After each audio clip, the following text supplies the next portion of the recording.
All right, hello everybody. I'm trying something a little different with the setup tonight, so forgive me if it gets a little awkward, but uh, just trying to accommodate doing some of your projects via the internet. Hopefully, it does not turn into a disaster, but we'll see as we go. Uh, I guess first things first. Thank you for everybody for getting your podcast stuff in. I think the only one I'm waiting on is Amanda, who isn't even logged on yet. And I think Evangeline, I don't have four from you. So resend that if you have sent that. Okay. Um, so we can jump in where we left off last night and do your midterm project because uh, I would love to have it due next week, but that feels a little tight. Um, Being that the midterm got bumped up with the way the schedule is this year, since the whole thing kind of offset, and I perhaps did not warn everybody enough. So we'll give you another week on that. But I would like to show you how to do it kind of step by step, because I could tell you from my past experience with doing this, there were several students that were confused. I'm going to demonstrate it in Cubase, but the concepts are kind of the same, regardless of what platform that you are working in. So for one, here, let me share a screen with you.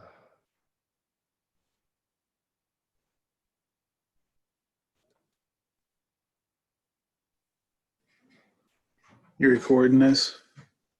Yep, I actually already did. I already hit record. I actually remembered without your reminder, so thank you anyhow. Okay, I assume you can all see my screen here, blank Cubase screen. So this will be a great little guide video to help you get this set up. All right, looks like Amanda's joining us. Hang on, get her in.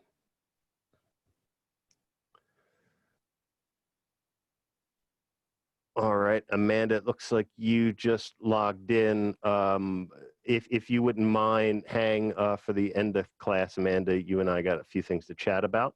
But what we're going to do now is have me do a kind of walkthrough on the midterm. You can kind of use this as a guide to help you get through it. I wanted what I was saying, I'd like to have it due next week, but it's too tight. And I don't want to get everybody stuck with this last minute. It will probably help all of you anyhow, since I'm sure you've got a ton of other professors asking for stuff prior to the midterm. So I'm see if I can ease up your load a little bit, give you another week to do it.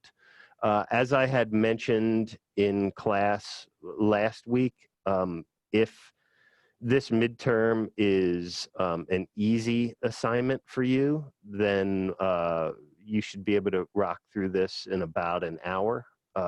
If you really needed this help and needed this review of routing, in the DAW and learning how to set up a session properly, then it might be a 2 or 3 hour project for you.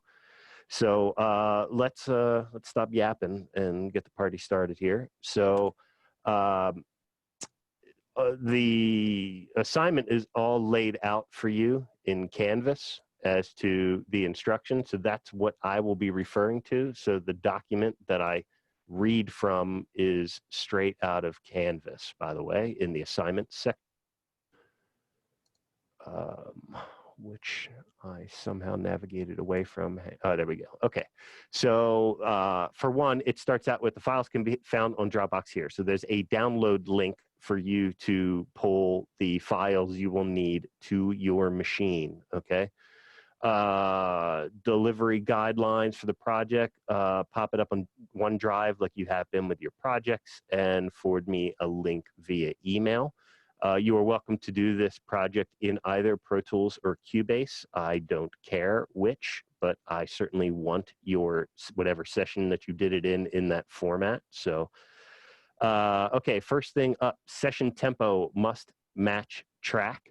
I even gave you a little cheater designation, which if in the future you're in a position where you ever have to transfer files to somebody, they will always appreciate if you share a session tempo with them, because trying to figure it out is not the end of the world. I mean, you can certainly do it, but it saves time for the person on the other end. So you'll see when you pull up this folder via the Dropbox link that I put 104 in the title. So that is the tempo. So before you import anything into your session, set your tempo at 104, and you can see it down here at the bottom of the screen. I have set the session tempo at 104. I've already set it up as a 44.1 session to match all of the files that I have. So you will want to do that beforehand too, because the session is all in 44.1. I have my pull menu up on this end, which you can't see via Zoom, but you're going to see me suddenly dragging some files into this session. So just so you know how they're randomly appearing on your screen.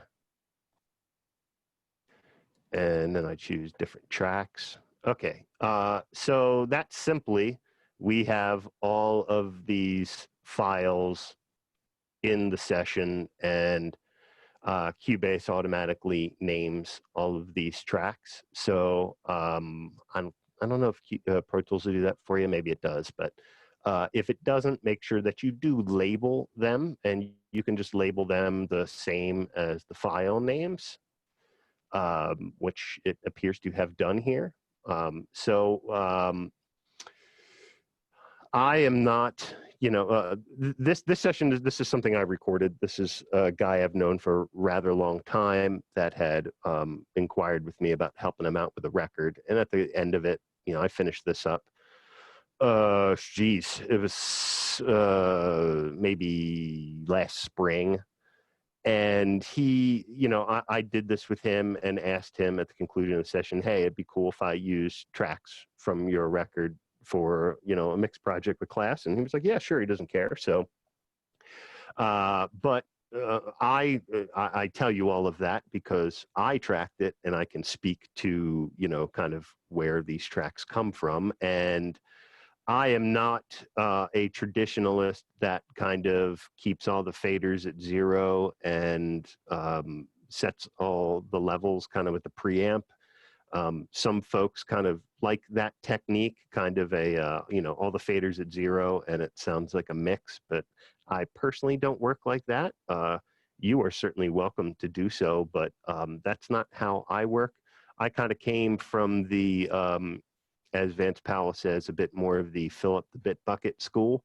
So I try to track as hot as possible, sometimes too hot, but sometimes I'll track as hot as possible so that I get the best signal to noise ratio. In digital, it's less of a thing, but frankly, with the amount of compression that I typically use, all of that noise floor is really going to get bumped up pretty good. So I appreciate the reduced noise by tracking the way that I do. So first thing I'm going to do, and you won't be able to see it on your end because it's a different window, and I'm going to do this so fast there's no point sharing, but I'm essentially going to grab all of the faders in one sweep and just pull them down, I don't know, about maybe 7 dB or so, just to give me some headroom so that when I play these files back, they're not going to blow up my master bus. I'm going to set up audio movers here so that I can give you all the audio, although if there is an issue with hearing it on your end, frankly, it's going to be irrelevant, at least in this part of it. Later on in class, it will be relevant. So here, I'm going to pop this in the chat for you.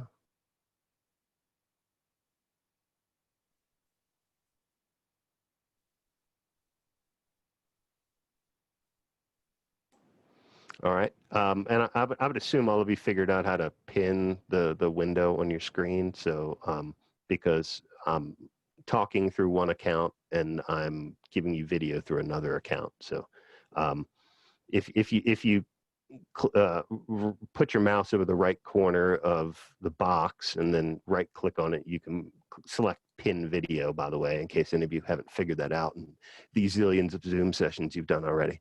All right, so that link is in the chat, so you can use that to get audio if you'd like to hear any of this back. And you will need it for later in the class. So I have reduced the level on the faders just so that we have, again, just a little bit of headroom in my master fader. I'm going to move that to the bottom of the session because I don't like it at the top. Scroll down here to get to the bottom. Okay, there it is. And there's my master fader hanging out. Okay, cool. So I play back, audio should see it, and hopefully you should hear it.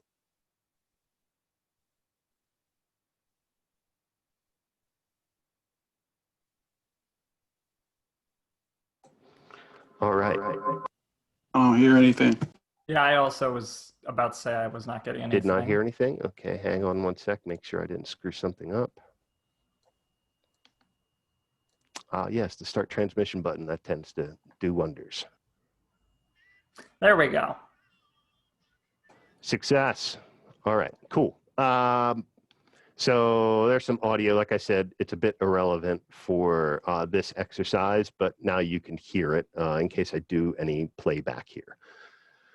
So let's just walk our way through the assignment. So what did I say? Session tempo must match track. I even, by the way, I bounce all these files down right on the bar line. So if you just drop them right on a bar line in a session set to 104, that job will be done. Session set tempo must match track. Good. All verse, chorus, bridge, etc. sections must be labeled with markers. Okay, so let's set up a marker track.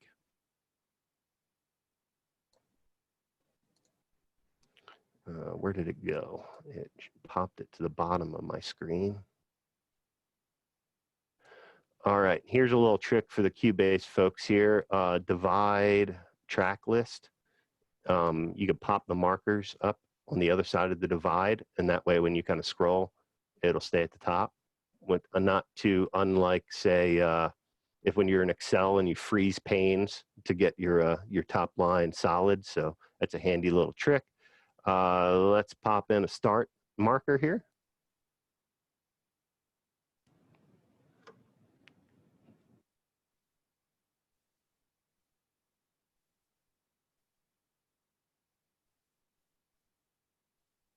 There's a bit of a drum fill in there.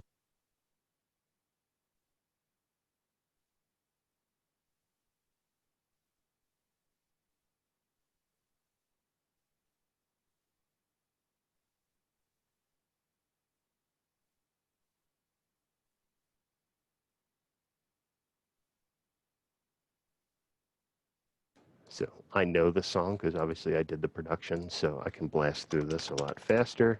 But we got like a verse 1 here.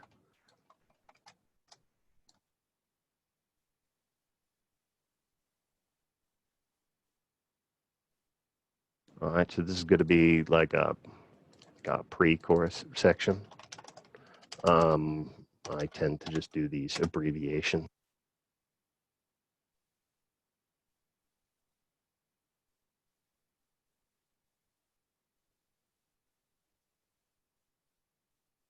Here's our chorus.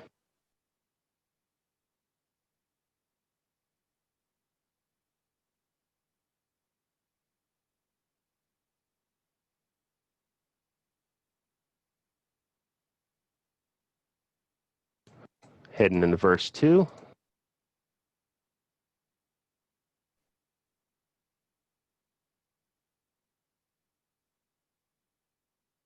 All right, that's where our pre-chorus 2 starts.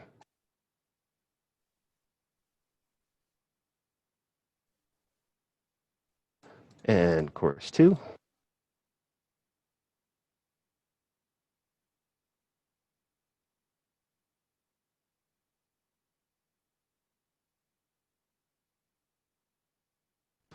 And we got a guitar solo on this track.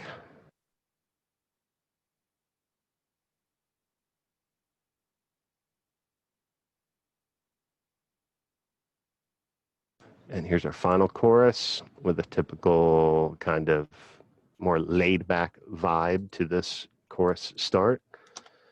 Common production trick.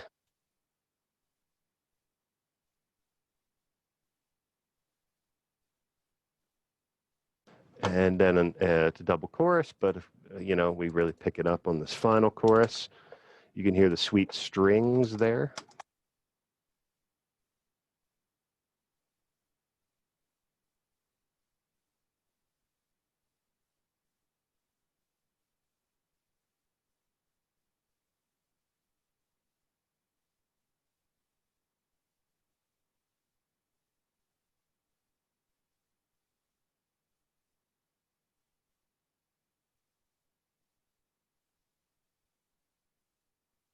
And then we can just put here like, I don't know, maybe like end or last hit or whatever.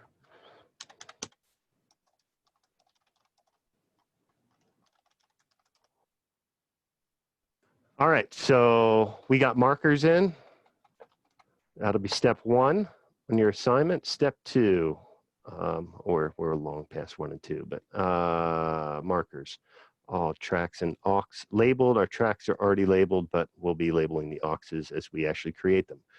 The following instrument groups must be colorized and everything within each group the same color: drums, bass, acoustic guitar, electric guitar, keys, lead vocals, background vocals. I strongly suggest you do this with folders. That was not part of the assignment originally, because when I first created this assignment last year, Pro Tools wasn't doing folders. Now Pro Tools is doing folders. Folders just makes your life so much easier in a serious way. So here, for one, let's, I'm going to shrink this down a little bit to help with visibility,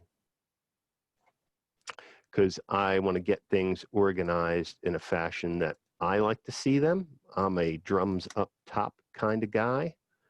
So let's get our drums up top.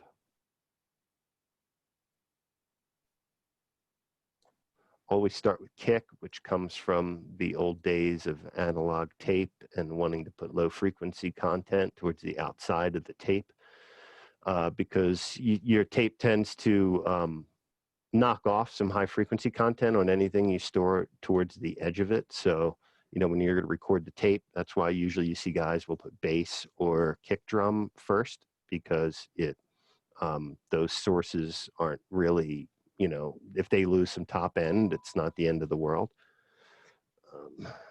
Sorry, quiet my phone down here. And there's our floor toms. And there should be rack tom, RT top bottom. And I'm also going to reverse them because I always want to look at the top mic first. We should have overhead ride hat. Bring these up here. I like to see overhead first and then hat and ride. There should be a room. There we go. And then the Flava mic. You all recall me talking about the Flava mic that I like to use. Okay, I like to follow with bass. Looks like I've only got a DI on this track. Then we got acoustic guitars. Actually, you know what? There's some percussion. I'm going to put that in after the drums. That's where I like to see it.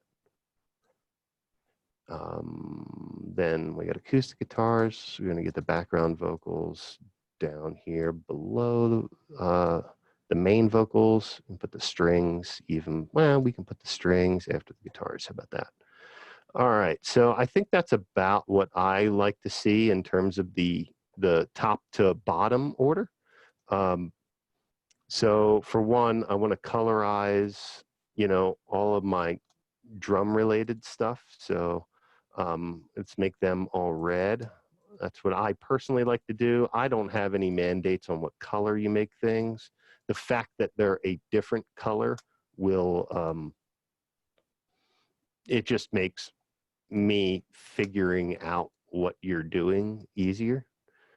Oh wait, I missed, sorry, back up here. Let me get these acoustic guitars back to that first color. There we go. String, something a little different. Go light blue there. Looks like we have 2 lead vocal tracks. And then background vocal tracks. I'll make them that purple. All right, so we have laid out colors for the tracks. I think auxes were next. I'm heading over to my screen to check. All right, when we're supposed to make an aux for each of these and route it to a pre-stereo bus. So I will show you what that is all about. For one, I want to create, let's create the pre-stereo bus. And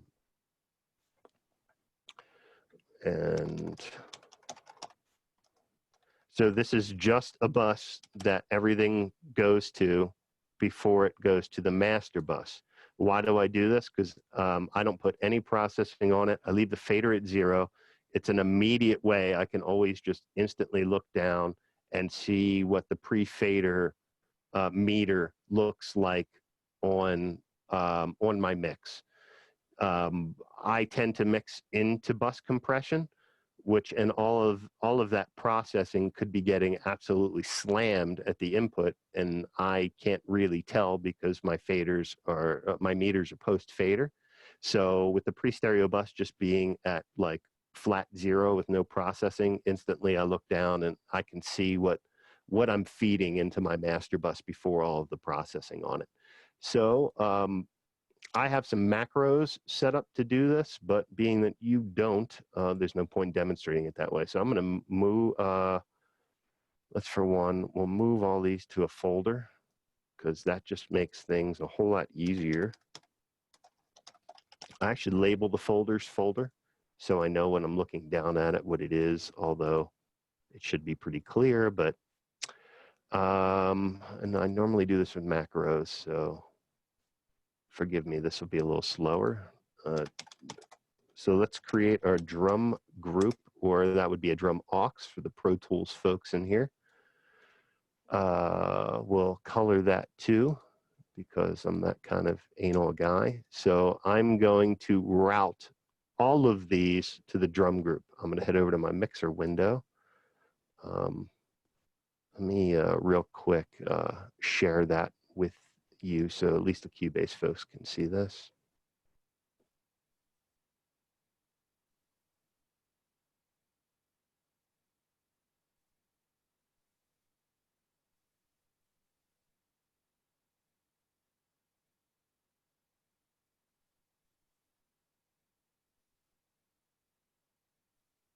All right, so that's my mixer window. Should be up on your screen now. With this quick link feature up here, whatever I have selected, whatever I do to any of those faders that are in the selected group, it will happen to all of them.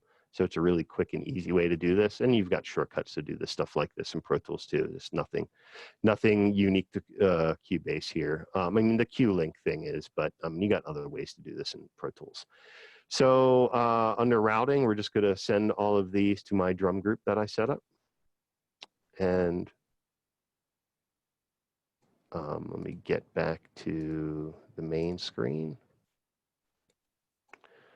All right. So here we are.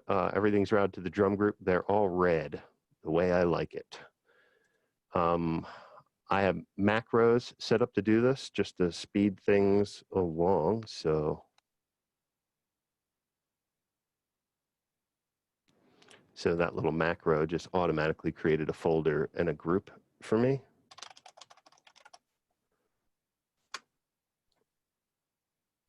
All right, and they're all yellow. Oh, also I want to route these drum groups and all of these groups to the pre-stereo group, or pre-stereo bus, whatever I called it. All right, acoustic guitar.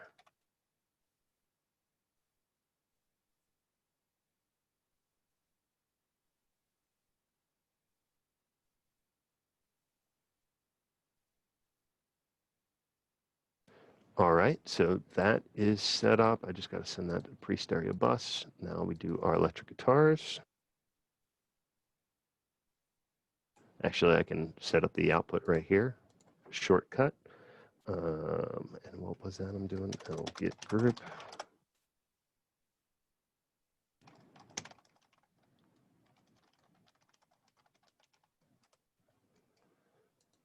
I'm just doing the shortcut here to get all the colors back.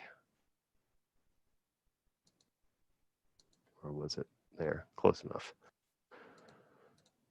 All right, we're going to set up a string group.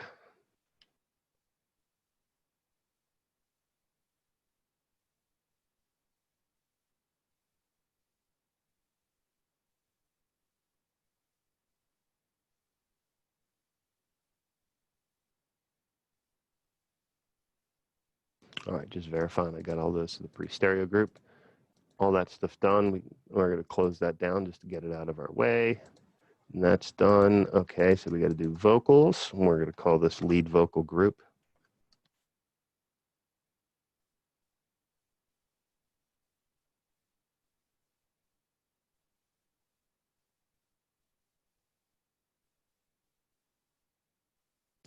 And we'll do one for a background vocals, and that will finish us with this particular part of the exercise.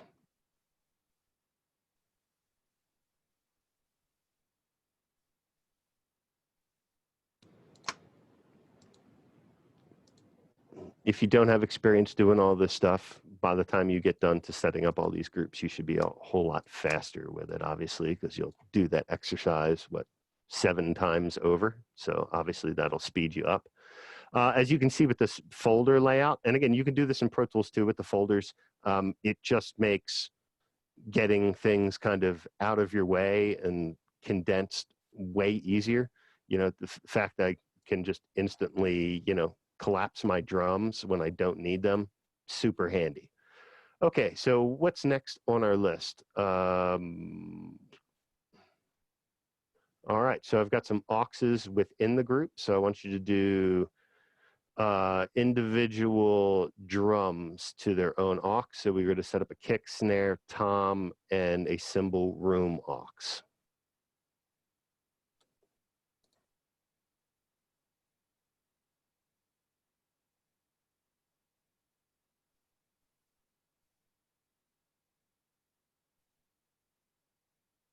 That should terminate to the drum group.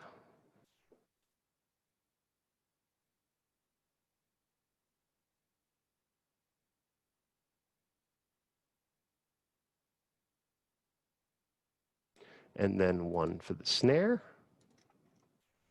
both snare mics.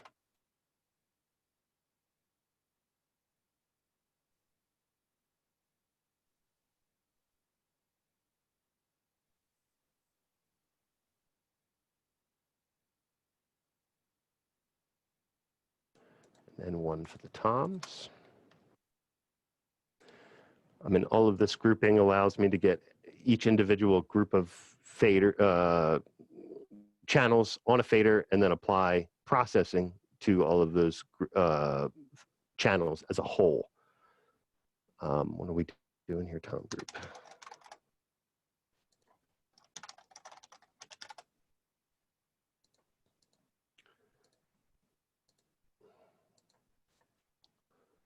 All right, we can fold.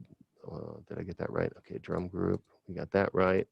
And then all the other drum kit stuff, we're gonna send to a sim room group. I like to keep that stuff separate from the drums so that they don't get the piles of compression that I typically apply to get stuff to really kind of hop. You know, getting the cymbals, sitting the cymbals with all that compression is gonna create lots of havoc for you. Whoops, that should be folder, right? Not group.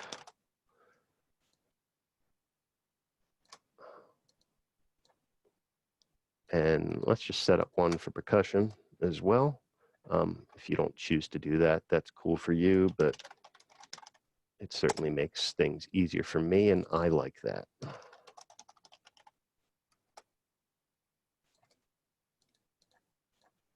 Okay, so the drums are done, and what was next on the list? I already set up bass, acoustic, electric. I want lead guitar to a lead aux. So we got to find our lead guitar.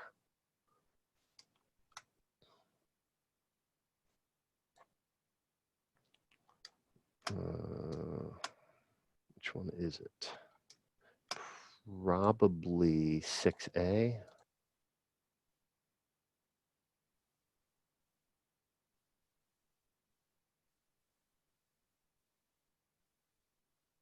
Yeah, so this is our lead guitar. Let's pull this out of the group and we'll set up another aux for it. That'll send immediately to the pre-stereo group.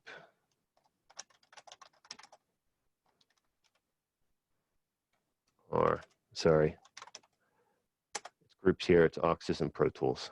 I'm trying to be cross-platform friendly for everybody. Lead get folder.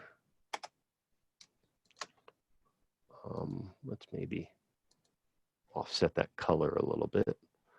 Okay, so why do I like the lead guitar to go to a different group? Because if I apply compression across all these guitars and that lead guitar comes in, it's going to get squashed with that compression, and trying to get it to sit above everything is going to be really challenging because the compression is going to fight me. So what did that here? I got to get that out of this folder. I don't want it in this one. So just pulled it out. So it's kind of laid out how I like to see it now. And what were the other ones that I say? Lead guitar keys. There's a mention of keys, but there's no, I forgot to upload the keyboard file. So there's an organ on the song that you don't have, but no big deal. Just ignore it. I already did the background vocals. All of these go to a pre-stereo aux. We did that. Set up a VCA to control all of your group auxes. All right. So the quickest way I found to, there's so many different ways you can skin said cat, but I do it like this. I'm going to pull all of the groups, the final groups out of here and just yank them to the bottom just for purposes of making this faster. Perhaps I'm making it slower with this technique. You may find a quicker way in Pro Tools as well. Per group and drum group. All right, so all my groups are down here. I'm going to head over real quick to my mixer menu, to my mixer screen.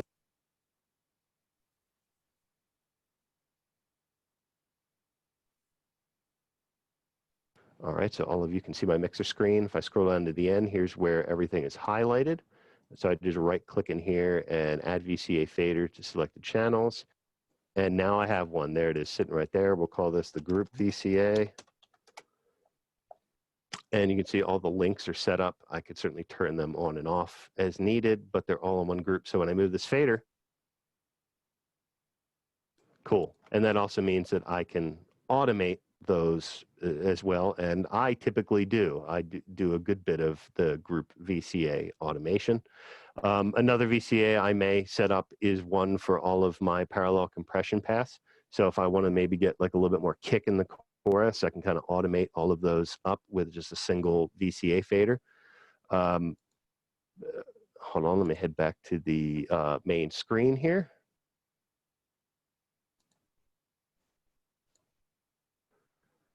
All right, so here we are back. I'm going to get all of these groups kind of back where I like them.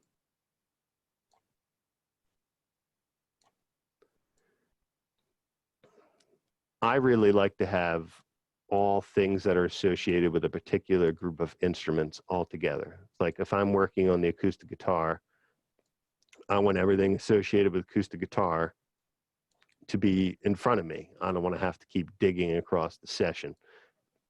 In my experience and my preference, I don't know, that just makes more sense to me. Here, I'm gonna colorize this stuff too. And get the bass group back. And the group VCA can actually hang down here in my IO folder. Get that guy colorized too. And we now have a group VCA set up, sweet. Next thing on here, we're going to set up a rear bus aux. The rear bus confused the hell out of students over the past couple of years. So I'm going to try to explain it to you 2 or 3 times. And if it's not clear, let me know and I'll explain it again. So the rear bus is essentially just a parallel bus that runs alongside the mix. And I feed it with all of the mid-range elements from the mix. And it kind of will work as a vocal rider by it just being there by default, because the lead vocal will kind of hit it hardest and it will turn itself down when the lead vocal's on. So then when the lead vocal stops singing, the compression is going to pull all the levels up. So everything that isn't the lead vocal is going to kind of pop up a bit in the mix. So it works kind of like a auto vocal rider in your mix to a degree. So let's get us a new, this would be an aux in Pro Tools or a group in Cubase. And we're going to route that to the pre-stereo bus, and I will call it the rear bus.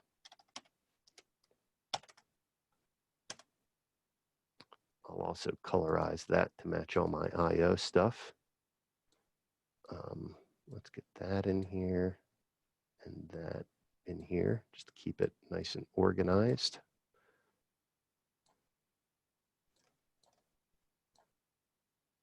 All right, cool. So now we actually have to send stuff to this rear bus, okay? A lot of students screwed it up and would actually just route whole outputs of tracks to it. No, don't do that. You have to do the rear bus with sends, okay? No drums need to go to it. No bass needs to go to it. It's all mid-range stuff. So acoustic guitar group sends, rear bus, turn it on. I'll get rear bus on, lead guitar follow, lead guitar group, rear bus, strings,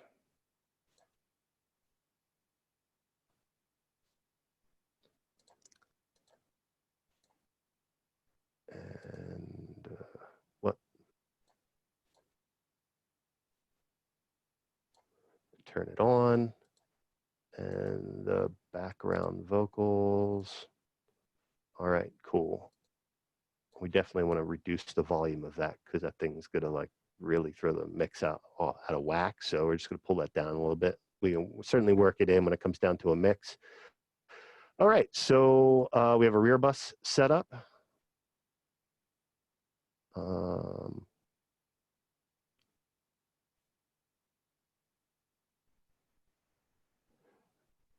I didn't ask you to put a compressor on the rear bus, but you should. Rear bus, insert.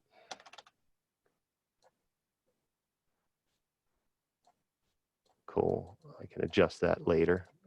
Just a placeholder right now. What's next? Okay. Final stereo bus, an EQ, a comp, and a limiter, right? So these are kind of like the bare essentials on any master bus chain. So I got an EQ. Let's see, what am I going to use as a comp? By all means, make your own choices here. You know, you don't have to use what I pick, but just pick a quick mastering preset here. And what I said, and a limiter. So the end of my master bus is typically always Slate FGX, which I'm a big fan of. I don't even use the compressor on this plugin. I just use the limiter section. And that's a stereo bus. Each instrument group aux must include an EQ and a comp. So let's head up and do that. Drum group. Throw that up here. And my compressor of choice here is this guy, the gray compressor from Slate. Again, pick your own thing, you know, does not have to be my thing that you pick. Let's see, what am I going to do here? Let's do something a little less intrusive. The FabFilter compressor is pretty transparent. I don't want anything really pumpy on the perk group. Bass guitar group. I don't really want much going on in bass guitar below like 48 hertz. And then what I say, a comp. You see me pull this compressor up all the time because it's so darn flexible. And all right, so that's what I said, right? An EQ and a comp on every group. Oh yeah, Professor. Yes, go ahead. When I was in the studio, I did try some other plugins, and I think that it is all the Waves plugins that aren't working properly in Cubase and Studio A. Like they all just bring up a little black box, and it doesn't actually load in the UI for the plugin. I saw on your session you got a UA something or other to open up. Did that work okay for you? Yeah, like the 670 is not on there, but I think that the school did splurge on like the 1176 from Universal Audio. So like there are a few in there. It's just all of the Waves ones don't work. Like I wanted to use the L2 as my limiter, but it Sure. didn't. All right. It was So stubborn. we'll address that. I would suspect it's a scenario where that whole package just needs an update. But I'll inquire to make that happen. Also for Cubase for this, do we have to use all like third-party plugins, or can we use any of the channel strip stuff for some I of don't these? have any. I see what you're saying. For this, being that you have those as an option, Yeah. as long as you engage what's on the channel strip, that's fine. Okay. I don't care how you get it done. Just make sure you get it done. All right, cool. So a comp for the guitars. I don't always compress my guitars, especially in a track where they're kind of overdriven. It just can be a little much. I don't know. What do I want to use here?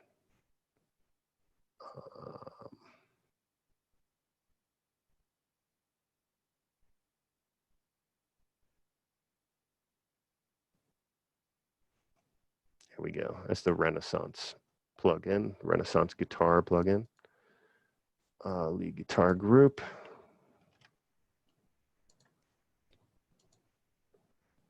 Ain't anything going on in this lead guitar under like 80, 90 hertz. Pretty darn confident of that.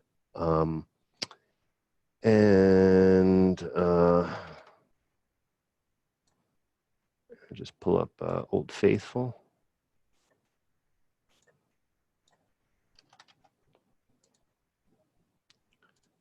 We don't really want much of anything below 100 hertz on the strings because that will be a mess. And so a comp for these, let's get something a bit more transparent. There we go. We use the SSL bus comp. Lead vocal group.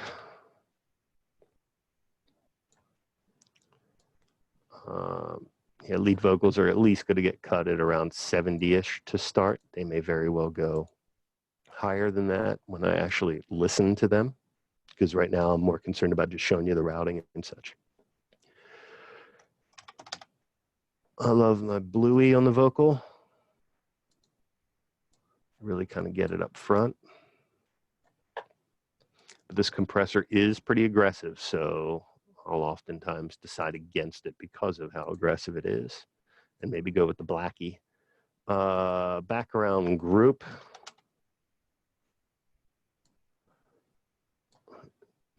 Take off the bottom stuff. Where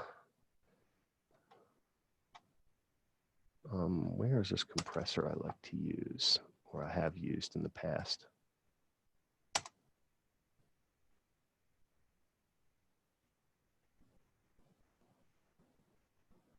There it is.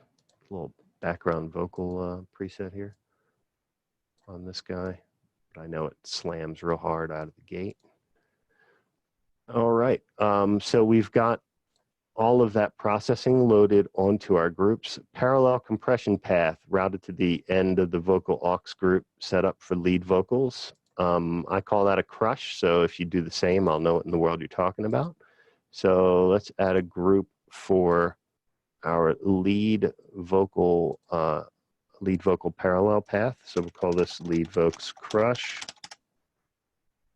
And all right, I got the routing right. That's going to the lead vocal group. All right, so any of this extra stuff you're doing, make sure it stays within your instrument group so both of us don't get lost. And I know, let's pull up another CLA on here. Cool.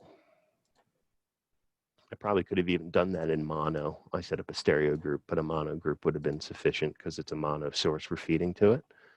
But that's okay. It'll still work fine. And, oh wait, I didn't route anything to it.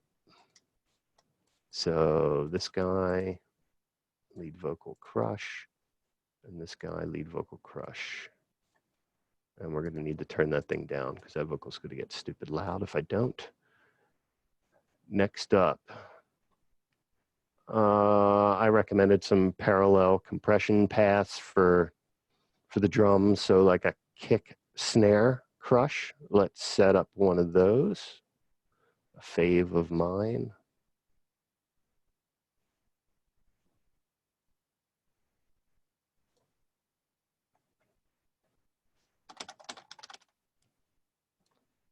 I'm gonna route that to our drum group.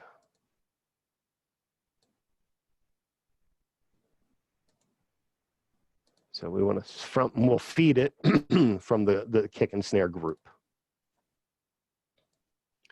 This is all stuff you couldn't ever dream of doing 10 years ago in a DAW because the delay compensation technology wasn't there, and this would just create a massive mess. But fortunately, software nowadays is really good at navigating all of this and dealing with the phase coherency and delay compensation. So Chaos Crush is being fed front two sources, kick snare group. All right, cool. So I'm feeding it appropriately and it's going to my end drum group. What other ones did I ask for? All drums crush. Create one of those.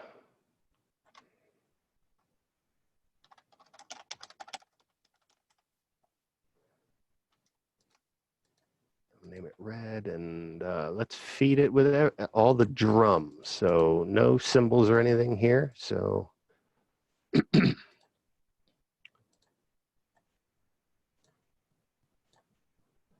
and I want my tom folder to go there. My tom group. I know I'm going to want a tom crush as well. Let's set one of those up.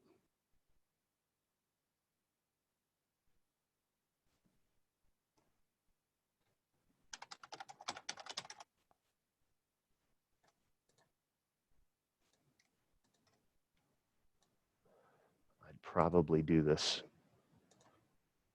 elsewhere. Is it going to actually get them all? Yeah, it did. Okay, I highlighted them and they all went, so that worked out nicely. Okay. And what else did I say? Oh, the drum dirt bus. That's fun.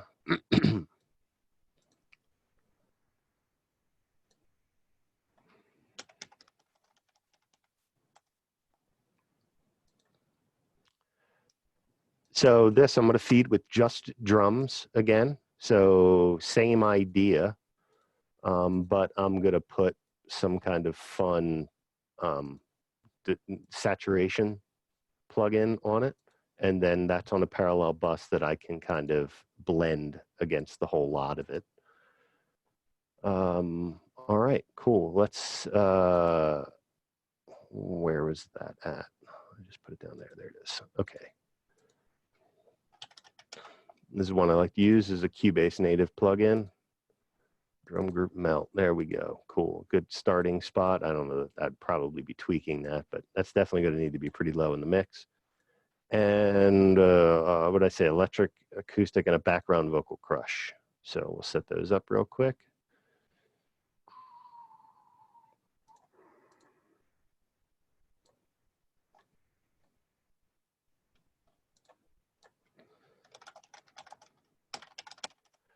I strongly recommend, Cubase is kind of doing this for us automatically, like naming all of these paths. Pro Tools, if you just start using buses and you don't label the buses, it's going to start getting really, really confusing. So I strongly suggest that instead of just using the automatic bus 1, bus 2, bus 3 in Pro Tools, that you actually label the buses. And you can do that in your IO menu. You'll really appreciate how much less confused you are by having everything labeled. So here we're going to feed the acoustic guitar crush bus, the acoustic guitars. Cool. Okay, they're both fed. Let's well, you know what? We'll go with something a little bit more aggressive. The DBX 160. Cool. What else did I say? Acoustic guitar.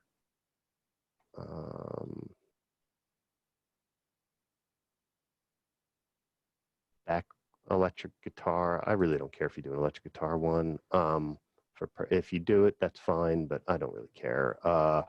Background vocals, definitely like that.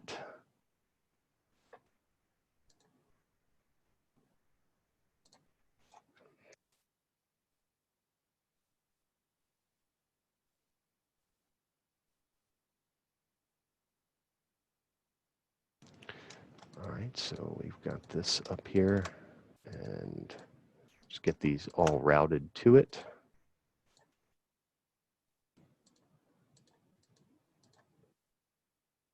Cool, and it did all the routing for me already. And that's, well, I don't want it to pre-stereo bus. I want it to go to the background vocal group.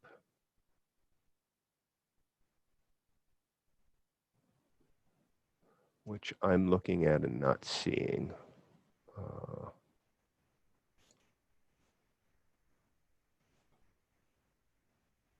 Oh, no. It's all right. I had the background group selected. That's why it wasn't routed to the background group. It was supposed, the background group routes the pre-stereo bus. Okay, so we've got all those crush bus set up. I said optional VCA for the crush buses. If you want, you don't have to do that. FX auxes, if you'd like to set any up, show you, it's pretty simple. All of you know how to set up an aux and route some stuff to it, but maybe set up a quickie drum reverb, and we're going to route it to the drum group.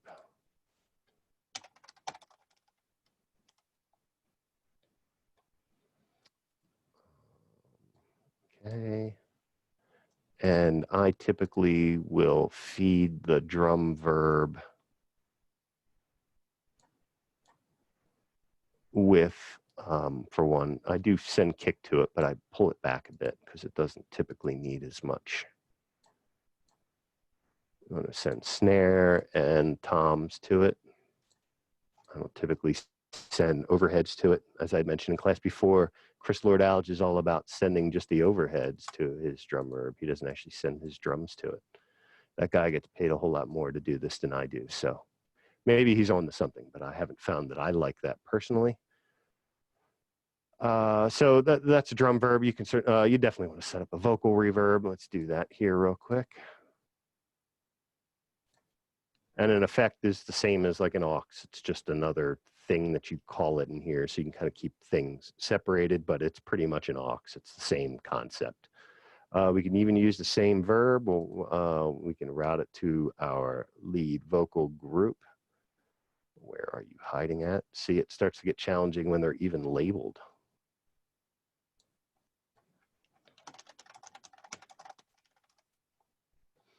And you could probably do one of these for your backing vocals too. Send these to it.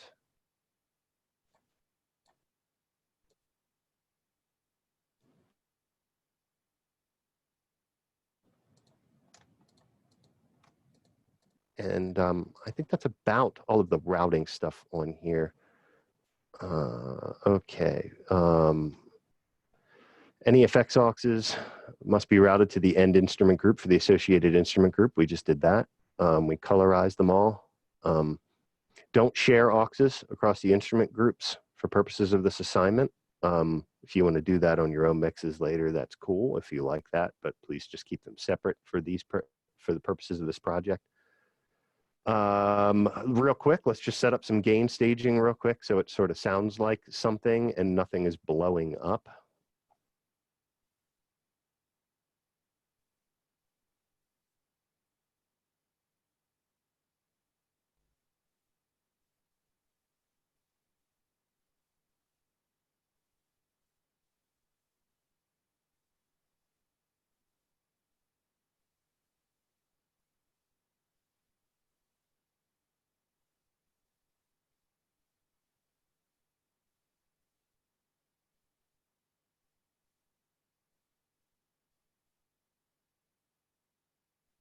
I like well, we did my drum processing in another class, but I do like this Kramer pie on my toms. Feed the toms to it. Yeah, it's already done. Okay. As I had mentioned to all of you, I typically edit out the toms. You don't have to worry about that on this project because I printed them edited already. So voila, you can see it's just toms on the tom tracks. There's no bleed in there. So however hard you want to compress them, you're not going to have to really contend with many issues as a result.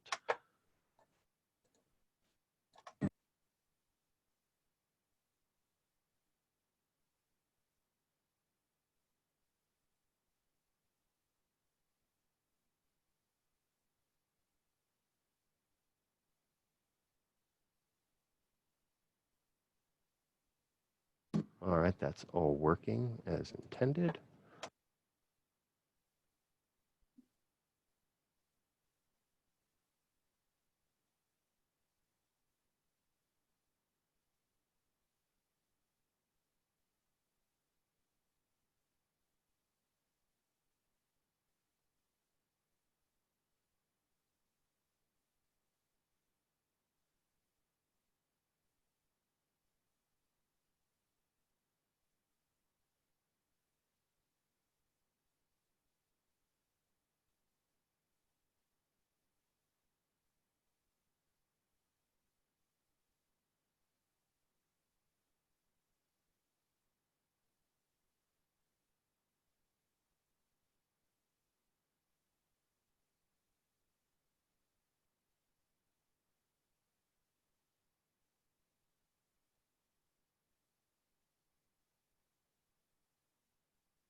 All right, just finishing throwing some processing on. I forgot to when I set up the groups. So nothing's blowing up in our master bus here.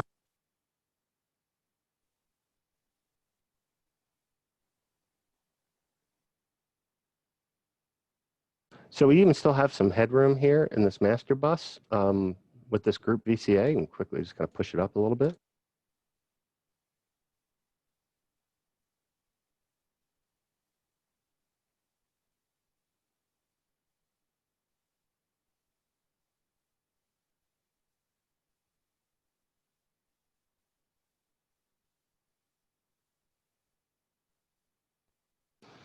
Yeah, so I'm concerned about your gain staging on this mix, just, you know, so nothing's blowing up or weird. Everything's kind of routed to the right spot and the meters don't look crazy. I'm not looking to judge you on the quality of the mix, but I mean, if things are just blowing up in places, clearly you've screwed up. So fix that. Just get the routing right and the meters looking about healthy. And that's about what I need from you. So I don't want you to sit around and mix this thing for hours on end. You got your own project to work on your mix with.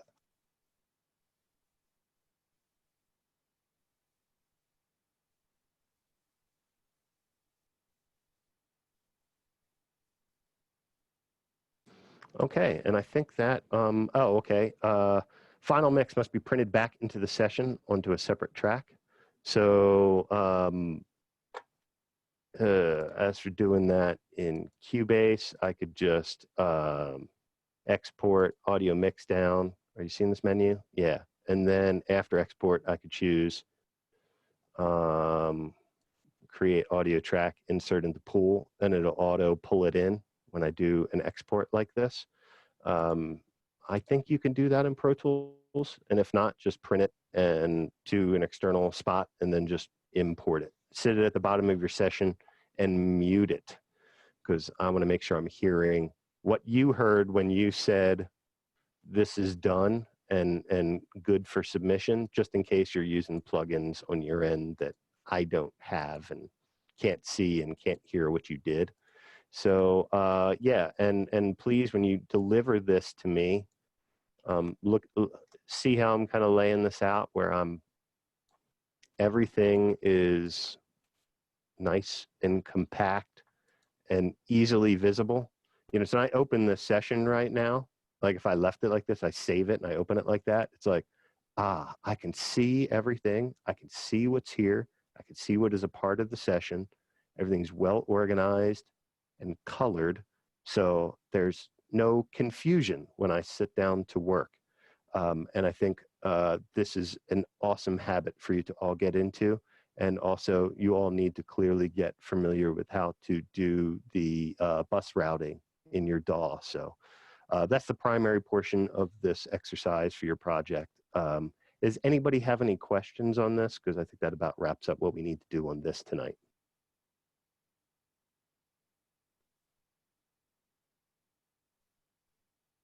Sweet. All right. I'm going to close this. And can you let me in the Zoom? Are you not in yet? No, I'm in now. Okay, cool. All right. We're going to talk vocals tonight, and then we're going to bust into probably Sean and maybe Jesse's project here. Okay, so vocals. Actually, get you on the screen here. All of you are going to be doing some of this here real soon because it is a part of your project. So I wanted to kind of go over some kind of essential stuff when it comes to vocals. I read this article many, many years ago. It was kind of like a roundtable thing. All these different engineers and producers were all asked the same question, if I remember it correctly. And one of the questions that was asked of the group was, and these are all top tier folks that were in the interview. And the question was, what is the most challenging thing to record? And what instrument is most challenging? And the majority of folks actually answered vocals. And at the time, with where my age was at and my experience, I thought, wow, these folks are insane. I don't really think that vocals are the most challenging thing to record. But as I continued in my journey and really, worked hard to step up my game, I really started to get my head wrapped around that. And I think there's a whole lot of truth in what they were saying. Yes, you're commonly just using one microphone or maybe two to do it. So as for the technical aspect of recording vocals, it is quite simple, but capturing a really, really great, compelling performance is not simple. And I wanted to kind of lay out some things to help you get there, okay? Step one, you should be asking your vocalist for a lyric sheet. If I know some of you are doing like covers in your project, or you're already caught up with the material that you're doing, and that's fine. So you can certainly bring the lyric sheet to the session for your vocalist, but you don't ever want to record vocals without a lyric sheet. It just makes it easier on you and the vocalist. Even if the singer's like, I don't know what you're talking about, I've been singing the song for years, I don't need a lyric sheet. If you start jumping around the song in different sections, they're not used to thinking of it out of order, so it can really get them weirded out. And also, if they have to think about what the words are, then they're not thinking about many other things they should be thinking about, connecting with the lyric, their pitch, the rhythm, all of the zillions of other things that a vocalist has to kind of keep their head wrapped around. If they have to think of the lyrics too, it's just one more thing to distract them. also, when the vocalist says to you, can you take me to this line or to this part, and they refer a lyric, if you have a sheet in front of you, that's going to make it a whole lot easier for you to figure out. And also on the back end, that's going to give you a scratch pad for listening back to your work and making notes. I always instruct the singer, again, if they're providing the lyric sheet, I like to see every lyric printed out. Like, I don't want to have them say, type out the first chorus, and then when the chorus comes around again in the song, just write chorus. Because I want to be able to make notes on that sheet that are maybe specific to chorus 2 on line 2 of chorus 2. And if it's not typed out, I can't make those notes quickly on the sheet as I'm listening down through the song. So that would be a really helpful thing for you.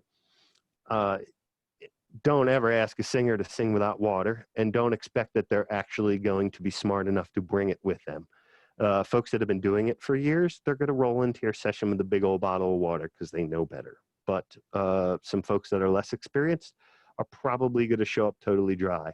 And you should have a bottle of water ready for them so that they can do their thing. Because if you don't, they're going to be running out to use the water fountain or whatever in the middle of your session. So once they get in the game, you want to make sure that they stay in it and they're not distracted by something as simple as just getting a drink of water. And along those lines, I mean, you speak to any vocal teacher that's worth a damn, and most of them will tell you that warm, like room temperature water is probably the best thing for a vocalist to have on hand. However, in my experience, vocalists often will have a wide variety of beverages that they like personally when they sing.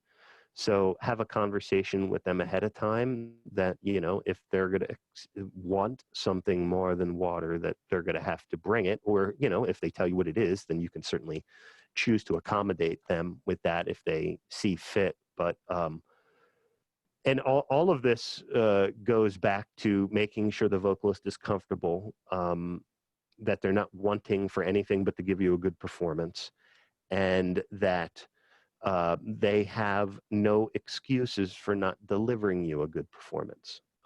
Less secure vocalists, less experienced vocalists get very intimidated by being under the microscope in the studio when you're singing. And if the fact that they don't have their hot tea on hand is going to distract them and give them an excuse as to why they're not delivering you a good performance, it's like, just get ahead of it and just get it out there in front of them, and then it's no longer a thing. The vibe in the room. So Studio A, you can dim the lights in there. I think there's a lamp in there. So I'd recommend maybe kind of, going with a more subdued lighting situation. It's really intimidating, especially since some of you are in groups of multiple people. So when you bring in a vocalist and they're the only thing going on, they're like a solo singing vocalist, and this is a vocal session, it's a real intimidating to have multiple people kind of looking at them and judging them on what they're doing. It's, folks that have been doing it for a long time are typically, they don't care. They're used to performing in front of people all the time, and they're maybe a little bit less insecure about it, but you may very well be dealing with some less experienced vocalists, and subduing the lights or maybe have them face away from the control room glass if you feel that may help them, so they can kind of feel like they're maybe in their own little world, and you're not just kind of staring at them the whole time and making them less comfortable. I mean, my vocal booth, the vocalist faces away from me and I face away from them. I mean, we have constant communication via voice, but we don't look at one another. A lot of vocalists just get weirded out when they're being stared at while they're singing. So something to keep in mind. If you dim the lights in the control room, in the live room, then what's going to happen is they're going to see you bright and cheery-eyed right through the glass because your lights are on. So you may want to dim your lights as well. It will prevent bleed of the light from going into the live room and prevent them from seeing you. Okay, so candles are certainly something a lot of vocalists like to just kind of set up the vibe and the mood. I don't really ever do that for vocalists, but you know, if you got, you know, an artist that's a bit maybe a bit crunchy in their vibe, so to speak, you know, maybe candles are appropriate to get them a little bit more in the mood. Um, so headphones. For one, just like every other session that I'm talking to you about, preparation before your artist comes in is super, super important. So all of the stuff you want to address before the vocalist walks in the room.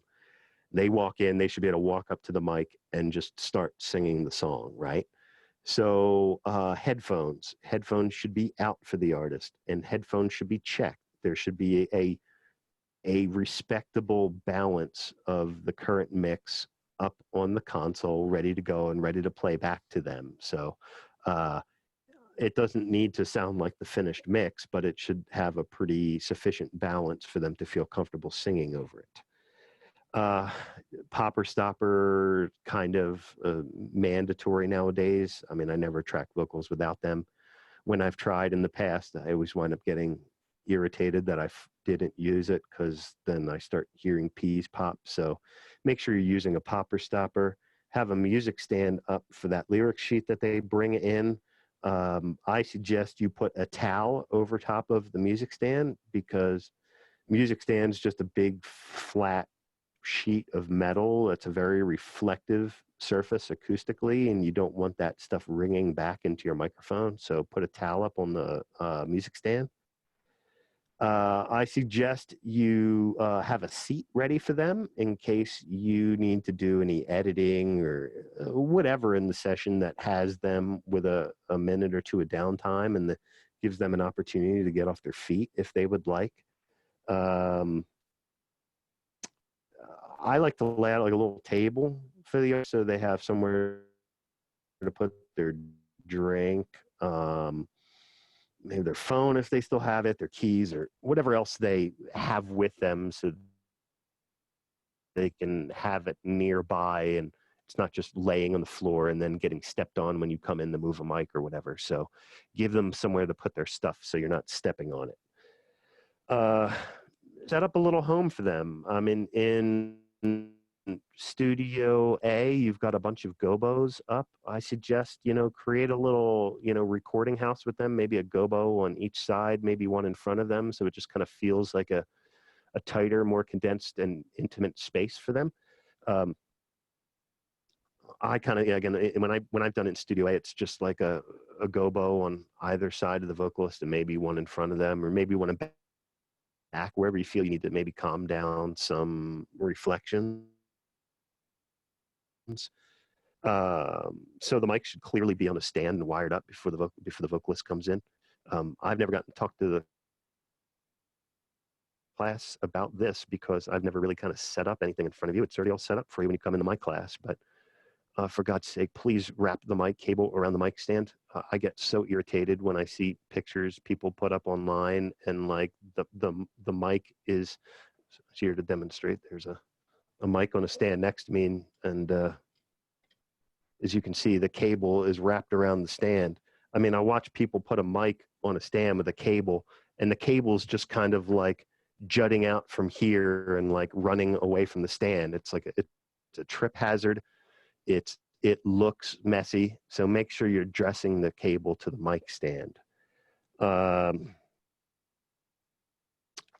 Make sure your cue system is already wired up with the headphones for them. Test the microphone, actually speak/sing into it while the audio mix is playing back. Make sure you're hearing the vocal sufficiently over top of the mix so that they're not going to be crying about not being able to hear themselves. Any processing that you want to use should have patched ahead of time. If you want to patch with a compressor, that should already be done and tested before your client walks in the door. You should patch some reverb for the vocalist. Most prefer to have some kind of reverb in their mix as they're singing. I suggest you set it up so that it's just a slight touch and they can barely detect it. If they ask for more, you have it there and you can give it to them, but it makes them feel less closed in, because when you're trying to sing into a microphone and you've got no reverb, it feels kind of claustrophobic in to the vocalist, and we want them to not get caught up in that little stuff. So just give them a little bit of reverb just to make it feel like it lives in a space. Okay, so that's your prep for the vocalist. Now, when it actually comes to recording vocals, I'll just share some of the stuff that I do. Maybe it will work for you. For one, make sure that they sing and ask them, hey, is this okay?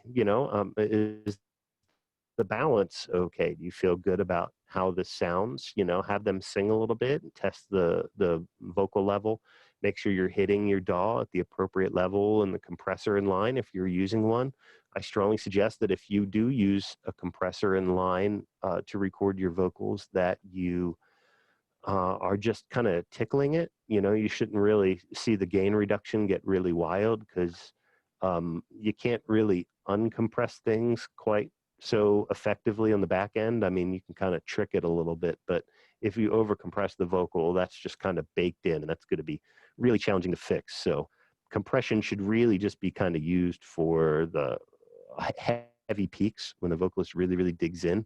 But when they're being quiet, you should probably not really have any gain reduction going on. For one, always compliment the vocalist, let them know when they're doing a good job. As I said earlier, many vocalists are very insecure, and whatever you can do to boost their confidence is going to help a lot. Making them aware that you are most definitely on their team. This is a team effort. You want a great performance from them as much as they want to give you one. So you're going to do everything in your power to help them get there. Compliment them, especially when it's due. I mean, don't go sending out compliments on crappy performances, because then they're going to stop trusting you. But when they deliver something to you worthy of a compliment, give them one.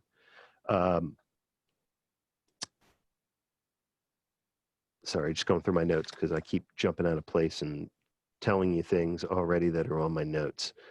All right, so takes. I'm never going to have a vocalist come in and lay down one take and then say, okay, we're good, and then send them home. I mean, that's downright idiotic. Odds are your vocalist may be able to deliver you a better performance on take 2, take 3, take 4, take 5.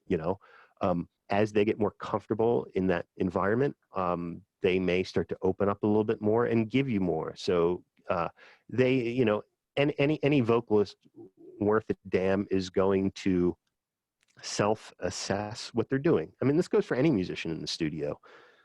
They are very often aware when they're delivering something to you that is not right, like a line is out of tune or doesn't feel right, or their voice cracked weird, or the phrasing wasn't quite right. Sometimes it's just a matter of playing stuff back to a vocalist if they didn't even figure it out while they were singing it. So, I mean, the vocalist is going to do a lot of correction. I'll certainly offer up advice to a vocalist if there are things that I feel that they need to fix or things that they're not picking up on. But I mean, oftentimes just multiple takes is enough for them to kind of get their head wrapped around it and kind of improve themselves to the point that they're happy. And that may very well be where you're happy as well.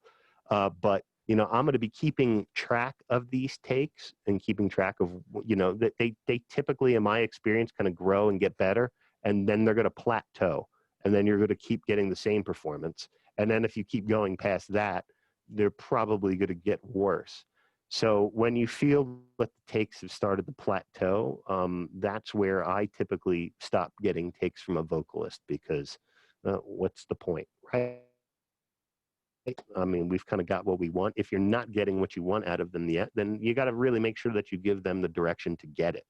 But there's no, you hear all these stories of, Britney Spears was in the studio, she laid down 100 vocal takes. Like, did she not get it on take 12 or 13? Like, that's ridiculous. That's downright torturous to an artist. And I wouldn't ever ask somebody to sing a vocal 100 times. When I'm in the studio and I have a vocalist singing something that many times, it's because they can't get it and they really, really need to get it. And they know the deal and they just keep trying and trying until they get it. And I can assure you that's a torturous situation for the both of us. And I don't wish that on my worst enemy.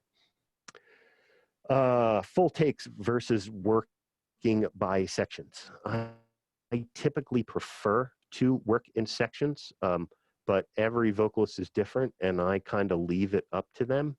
So when you work in sections, the advantage there is that because there's less material that the vocalist is expected to do in a pass, there's less for them to wrap their head around and make corrections. You know, sometimes they might think, oh, the second line, I get really flat on that last note.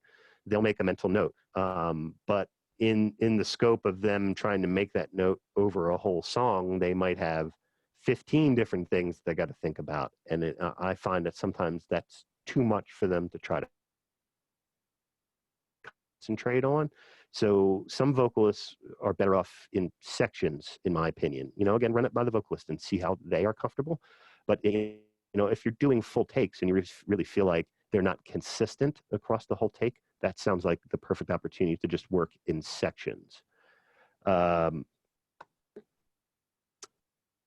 know what? At that point, let's take a quick break and then we'll resume with vocals and then we'll jump into your sessions. And then after that, we will talk about next week. We're all going to, not all of us, but we are going to meet in person, some of us, next week. So let's take a break. What's it, 7 of? How about we meet back up at 8:05? So that'll give everybody enough time for a bio break. So I'll see everybody 8:05. Thank you.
Professor Washkevitz.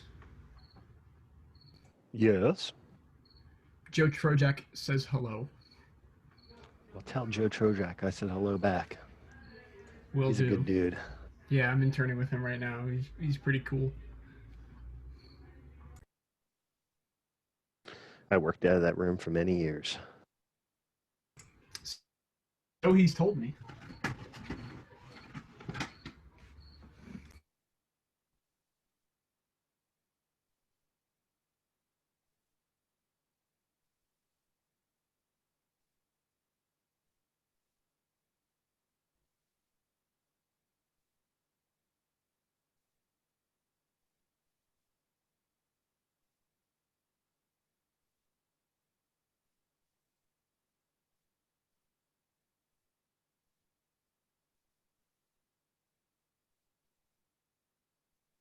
All right, we're at 8:05, so we'll get resumed here again. All right, cool. My video is coming up. All right, good. So back to vocals.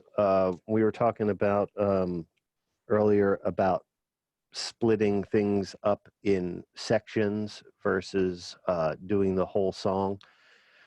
It's really easy to get disconnected from the macro level of the song when you're just working on it in tiny little bits. So do make sure that when you decide that you are done or you want to just get a little perspective on where you're at, that you listen through the whole song and that it actually feels like a connected performance. If you find that you're not, you may be able to fix it with a couple quick overdubs, or maybe, you know, a full pass is an action to make that really come together appropriately. A favorite phrase of mine when I'm tracking, and this is not just for vocalists, this kind of goes for everybody, but I typically, you'll hear me say the phrase "just one more." Although in my head I might think I'm probably going to need 3 or 4 more to get there.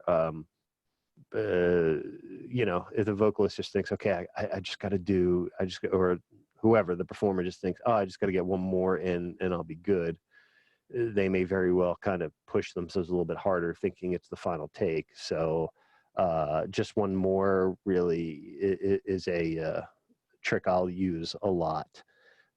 When I think I have it, I don't want to always stop there because it's a think I have it, and maybe there's something better. Maybe there is greatness if I push harder and further with it. So I'll tell the vocalist, hey, I think we have it, but would you like an opportunity to top it? You know, and then they're on the mentally they're on the path of, okay, this is not this particular take is not about getting, you know, something, you know, that we don't already have. It's about seeing how we can better what we have. So it mentally, it makes them think, oh, I got to step it up beyond that. Maybe they'll push it a little bit harder and you will get the greatness that you didn't get yet. So that's one I'll drop a lot. You know, you want to try to top it. If you know your artist screws up, which they will, you're working with humans, they will make errors, and that's just kind of, you know, what happens in the studio. Don't let them get down on themselves for it. You know, just, you know, tell them, hey, no big deal, just hit it again, you know, and rewind and just feed them the audio again and do it. Just, you know, don't, you know, act very much as if them making an error is no big deal, because it isn't, and it's to be expected. So don't let them get down on themselves about it. You know, when you mess up, you know, point it out to them, you know, say, oh, sorry, I screwed this up, this will take me a second. I mean, you're human too, and you're going to screw up. So there's nothing wrong with that. Don't let them get insecure about their errors. Comping of vocals. So after you get a bunch of takes that you're going to work with, you're going to want to do what is called comping, put together a composite track of the best performances of the whole song. And what I will do is go through line by line and evaluate each take and pick the best from each line.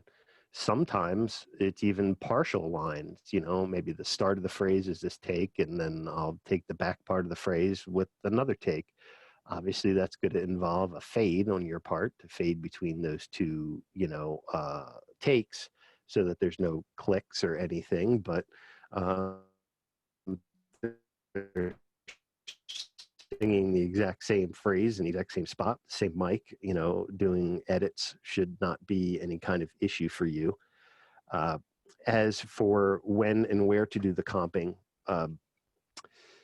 there's different schools of thought on this. The primary school of thought is never do that in front of a vocalist. I do a lot though. It's just my process.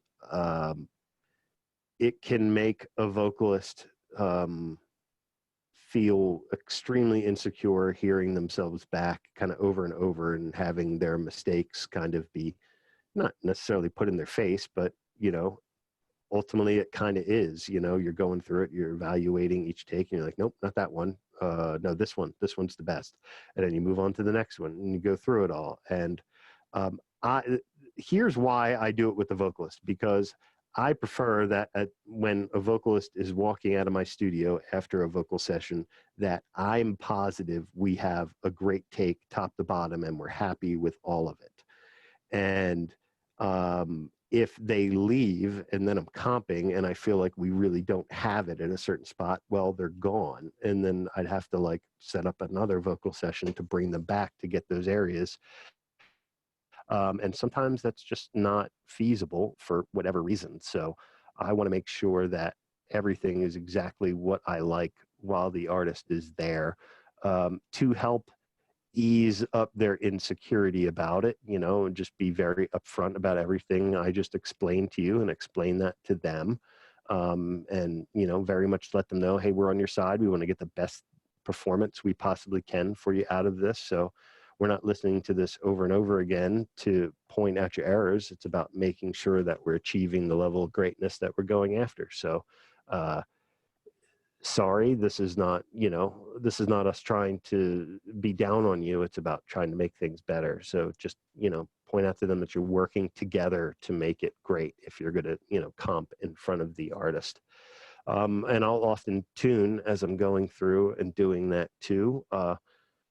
Some vocalists can get really upset about you tuning their vocals. You know, feel that out with them to see if it's a thing they're, you know, caught up in. And typically once I explain it, they're usually pretty good with me. You know, if I have to do all of that tuning and copying on the back end without them being there, for one, that's a whole bunch of work I got to do later on. And they might not like something that you do. They might not like a vocal that you pick as the best performance. They might not feel that a certain line is quite right and there's a better take. And then, you know, and if it's out of tune, they're going to be upset later when they're listening to it. They're going to be like, well, what the hell? Why do we decide that this take is good? It's out of tune. Well, if you just tuned it right then and you give them their comp and they go home and they listen to it and it's a killer vocal performance worthy of the record and all on point, when they go home and listen to it, they're going to feel good about it, as opposed to if they go home and you just send them away with your third or fourth or fifth take is what they're listening to in their rough mix. They might, you know, they might get a little bit bummed about how it all came together. So another reason why I like to edit before they leave the studio. Again, a lot of producers will tell you never do this in front of a vocalist because some are just not really good at handling it from a mental level, you know. And a lot of that comes from them just not understanding how vocals are typically produced in a studio nowadays. Folks that don't have a whole lot of studio experience will think, oh, I just walk in and I sing the song top to bottom and I go home, and that's just how vocal tracks are done. But that if you're Frank Sinatra, that's great. You know, that's how Frank Sinatra insists on doing it. And when you hit record with Frank Sinatra, gold comes out of him and it's just awesome. And then you are done after one take. But not many vocalists are at that level where just greatness comes out of them every time they open their mouth. So you often have to work much harder for it. You know, prep them and tell them, hey, we're going to do a bunch of takes to make sure we get the best out of you, and then we're going to work hard on the back end to really tweak it together and pull it together. And I would love your help on that so that we're both on the same page. So many of you are working in groups on your projects, and that means 3 of you are in the studio while you have a single primary vocalist out in your live room. Right there, right off the bat, you've kind of got a more intimidating situation for that vocalist, because, you know, they just feel like there's a bunch of people watching them. So what I would suggest is that whoever, that you pick one person in the group to be the primary communicator to the vocalist. So that way it feels a little bit more one-on-one with them. So one person in your group is just talking to them the whole time, every time there's any interaction, and they'll just lean on you for whatever it is that they want to say or communicate. And there's less of that feeling of like there's 3 people on me. Now it's just one, because I'm just talking to one. So I would recommend that in your sessions. I'd also recommend that you switch up that person for your second of your 2 songs, so that, you know, you can spread the experience out among the group. Also, in most of your cases, you've got kind of like, you've picked an artist, and then you're moving in band members around them to kind of support their music. So you're probably not going to have a situation where you're going to have other guests in on the session. But when you're working with bands and you've got kind of a more unified group that is working towards the final goal, you may find that they want to come into the session. The bass player wants to come to the vocal session, the drummer, or the guitarist. And that's just more people in the room distracting the vocalist and making them, you know, just kind of really working at their insecurities. So I would really suggest that you just have the vocalist. If somebody else in the band really, you know, is going to be there and offer up something of value, and you really feel that that's something you want to have happen, great. But I really don't ever encourage bands have, you know, other band members come out to the session, or at the very least just one. You know, if one band member signs off on what's there, then on the back end it's less likely you're going to have other band members having any problem with their performance or a dislike of it when they listen back to it. But yeah, again, it can just cause more tension when more people are in there. You know, recording vocals should feel like a very intimate experience for the vocalist, because it is. And you know, when it's a party, because there's so many people in the control room participating and talking, it's distracting, and it pulls them out of the game. You know, their mental state when they're tracking is so important. And especially with vocals, because it just comes across with everything that is being sung. So try to keep it intimate, and if they don't belong in the room and you don't need them, don't have them there. Okay, so let's get into maybe some technical stuff here before we wrap up vocals. Choice of microphone. It kind of applies to vocals like it applies to everything that you're going to track. You know, the microphone itself is EQ, right? Every mic has its own character frequency response, which skews that which comes into it. So make sure you're picking a mic that complements what your vocalist sounds like. And this is going to come into play, especially for you when you're working in the studio where you've got multiple microphones that can be used as a vocal mic, and you want to make sure you pick the right one. So if you are unsure of what's going to work, you can always do a shootout with the vocalist. That would mean you set up multiple microphones when they come in for the first time, And then, just via have them all patched in, and just via the patch bay, keep popping them into the preamp that you're using. If you've got phantom power going, make sure you disengage that before you start pulling patch cables. But have them lay down a verse with each microphone, and then you can kind of and then bring them back into the control room to listen and compare and see which they like. In my experience, when I've done that, there's always a clear winner. There's usually not I don't know, it could be this one or that one. There's usually just a clear winner. So if you feel you can't make a good educated decision on that, then just throw some mics up and see what happens with the vocalist. The top end is probably one of the areas where I'm listening through the mics, and it's really kind of leaning me in a direction. Is one mic too sibilant with a vocalist? Is one too bright? It's typically not a bottom end thing. It's a top end for me most of the time. And as to why it's not a bottom end thing, I don't want a vocalist right on top of the mic. Like I'm going to kind of do it sideways. Like I don't want them 3 inches or 2 inches off the mic. I want them more like 6 inches, 12 inches off the microphone, maybe a little bit more. That's going to reduce the amount of sibilance that you have to fight in the mix. If you get them off the mic a little bit, when they get up really close, it's going to accentuate that sibilance. Obviously, use the popper stopper as a placeholder to keep them where you want them. Because if you put the popper stopper right up against the grill on the microphone and then ask them to be 12 inches away, they might start wandering in or wandering out. And so, kind of keep the popper stopper a little bit further away from the microphone where you want them to be, and that can kind of be like a guide for them to keep them in place. Trick some people do is to use 2 microphones to capture a vocalist.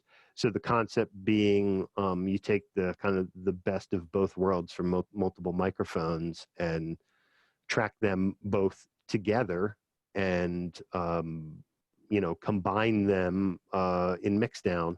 Or if I ever do that, I'll actually print them together as a single vocal. And why I do that, I don't want to be editing and tuning across multiple vocal tracks. That just creates a whole bunch of headaches. So my suggestion is, if you want to do the dual mic on a vocalist scenario, for one, make sure the capsules are phase aligned, that they're precisely the same distance from the vocalist's mouth, so you don't have any kind of weird phase cancellation between the mics, and then print them together so that you can tune them as one track later on.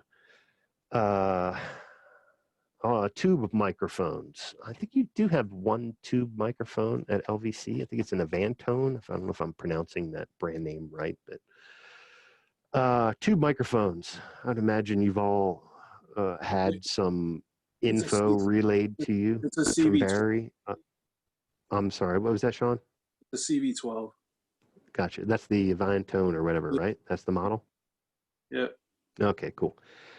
For one, tube microphones require a warm-up time. So make sure that's one of the first things you kind of plug in and turn on when you're setting up for your session before the vocalist arrives, so that the mic gets good and warmed up. They tend to make a lot of noise before they, get to the proper temperature. Don't ever unplug a tube microphone without first turning off the power for it from the power unit. Don't ever plug a microphone in with the power unit on. So, plug it in, then turn it off. And then when you're done, turn it off and then disconnect. Super important, so that you don't damage the tube mic and that you get the best sound out of it. All right, keeping track of performances. In Pro Tools, you've got playlists. In Cubase, you've got lanes inside of each track. So when I'm tracking a vocal with multiple takes, they're all going to be on one track, but then I'm going to use the functionality built into the DAW to help me sort them all. So it's lanes in Cubase, and it's playlists in Pro Tools. I'll put the notes up for this class later on. I have a couple shortcuts that are going to be really handy for the Pro Tools folks out there, for playlist up, playlist down, solo playlists, promote to playlist, because in Cubase you don't have to do it so much. In Cubase I just keep the takes that I like kind of active, and I deactivate those that I'm not using, or I just make sure that they're kind of not playing back. In Pro Tools, you're going to want to promote playlists. So when you have the take that you want, you kind of move it to the top of your playlist. That way, you know, like, oh, okay, this is the pass that has everything kind of put together as I want it. And I have some shortcuts there, like Control Option V is or it's probably Apple Option V on a Mac, will be your shortcut to pop that take up to the top playlist. You highlight the region and it'll pop it to the top, so that can be your comp lane, so to speak, or your comp track. Obviously, when you finish with your comp, you should most definitely make sure you're doing listens over the whole track with the completed comp take. Like, you've listened through everything, you're like, okay, I think we picked all the right takes. They all feel really good. Maybe they're tuned already, and you're feeling like, okay, I went through all of this, I got it all fixed up, and it's kind of what I think is the best version of what we have. But going back to what I mentioned earlier about kind of macro versus the micro assessment of what you've got, you've been kind of in micro mode the whole time when you're doing this. But ultimately, your listeners aren't taking in your final product like that. They're listening to the song as one whole pass. So you need to make sure you do that same thing after you finish with your comp. So, and this is where that lyric sheet that they printed out for you really comes in handy. Once I'm through with that, I'm going to start the song at the top. And I even have the vocalist, if the vocalist is there with me, I make them bring their lyric sheet into the control room with me and hand them a pen. And we both sit there and listen through. And with a pen, I'll make marks on the sheet of anything that I don't think is quite right yet. Like, I hear something that's out of tune, I hear a rhythm that's weird. I just think, the way the formant of the vocalist, the way they shaped their mouth was weird on a phrase. Whatever needs to be addressed, I'm going to make quick notes on that sheet as I'm listening down with the context of the whole song. And then we're going to go back and we're going to address all the spots where I made notes and spots where the vocalist made notes. I mean, as to they're rarely the same notes, in terms of the notes that I make versus the notes that the artist makes.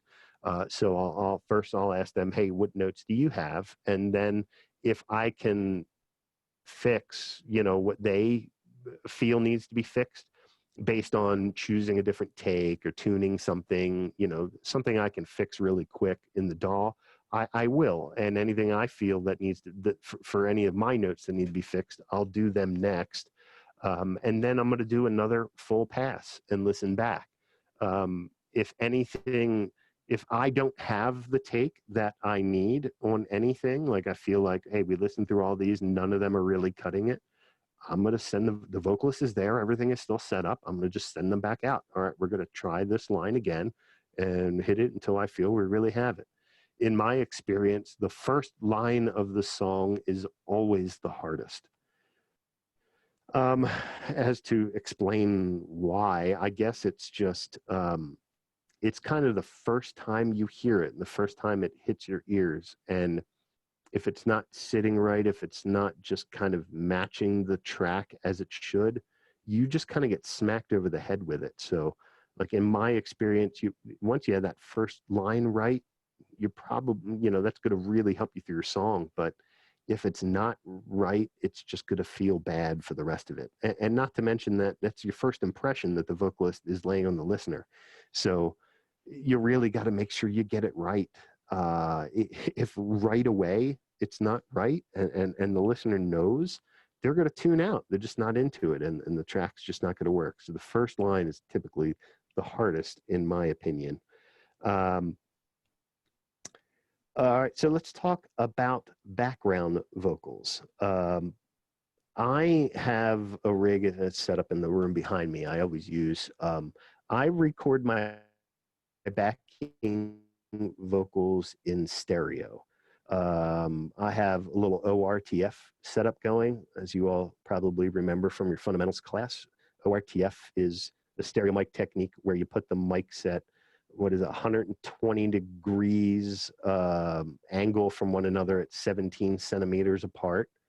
And that will get you a phase coherent take. I'll have the vocalist kind of like an equilateral triangle singing down the middle of those two microphones, and that creates a stereo image of the backing vocals. And I find that that leaves the middle more open for the lead vocal to sit there, and then the backing vocals kind of tuck around it. So this is my technique, and by all means not a me telling you this is how you have to do it, but that's just a thing that I like to do. So stacking of backing vocals. An important thing that I learned in the studio is tuning issues kind of work themselves out, provided the singer is pretty close, when you stack at least 3 vocals. So maybe stacking isn't appropriate for a particular song you're doing, but in some styles of music, it's, you know, the order of the day, like R&B and pop, you know. In those styles of music, the backing vocals are typically very heavily layered with lots and lots of takes.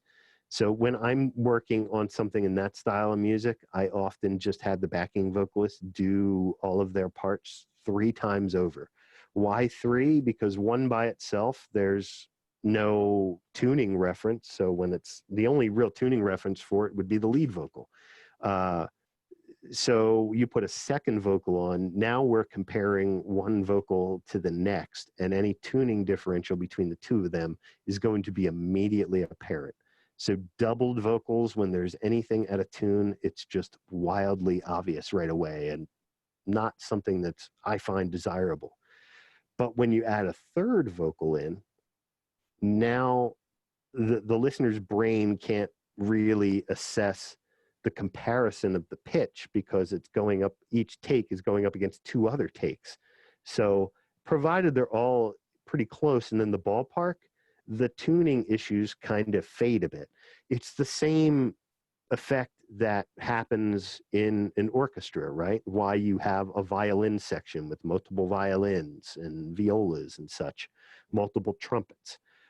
Even though they're all playing the same part, the tuning issues do kind of fade away a bit or become less apparent, because, again, assessing the tuning comparison is harder when there's more things to compare against.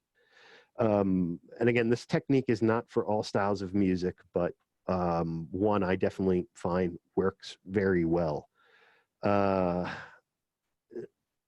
So doubling of things, really common trick in the studio. I don't do a whole lot of vocal doubling. I don't know. I just feel maybe a lot of times it's just, I don't know, kind of overdone, but I do hear it done a lot. The Beatles used to do it all the time, but John Lennon hated it. He despised it. He hated all the time he had to spend doing it in the studio, which is why the automatic double tracker came to be, when Waves makes a virtual version of it. But they essentially use like external tape machines with the pitch kind of offset on a couple machines, and kind of playing them back against the vocal, which gives you the impression that it's double tracked. I wind up doing a whole lot more of that than having the vocalists double themselves. But doubling vocals can be very effective. Clearly, there's a gazillion records made with that. But I would suggest maybe use that as more of a spice, not a I do this for every vocal the singer sings and it goes through the whole song. If you instead use it to create dynamics, like do it on the choruses or certain important parts of the song, you can really help stress certain vocal parts that way, and then get the dynamic shift when the double goes away, and say after the chorus, the verse comes back in, and you want the song to settle down a little bit. Now it's not double, and the vocal doesn't feel so aggressive there because it's not being doubled.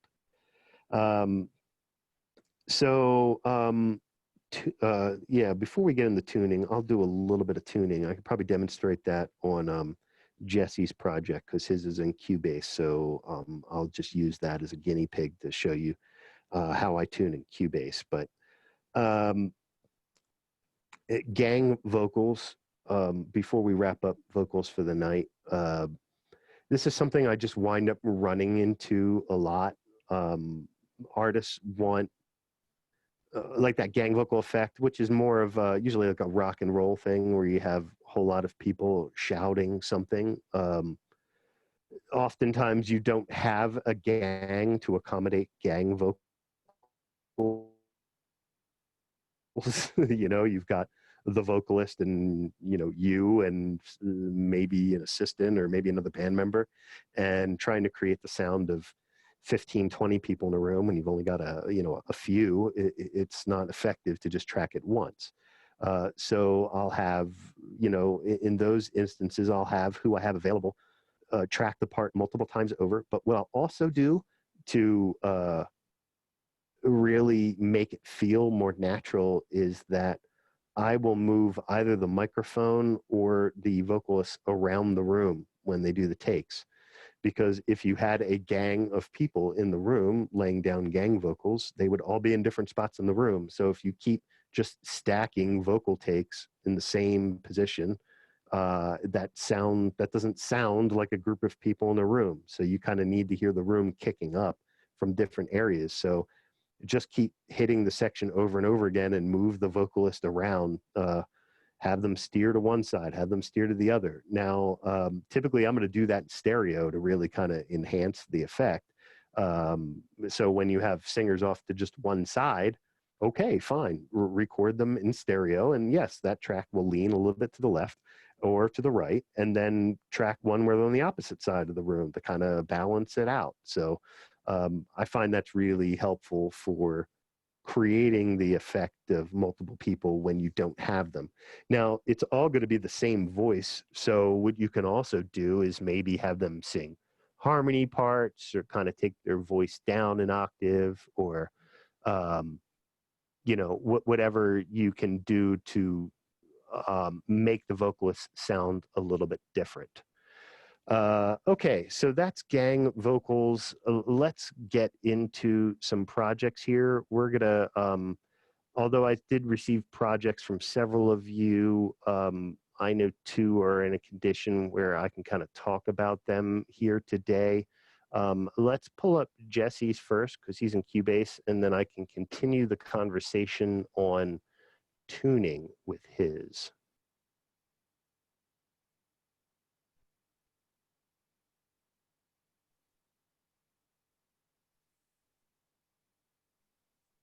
Hang tight, I'm just getting this project pulled up.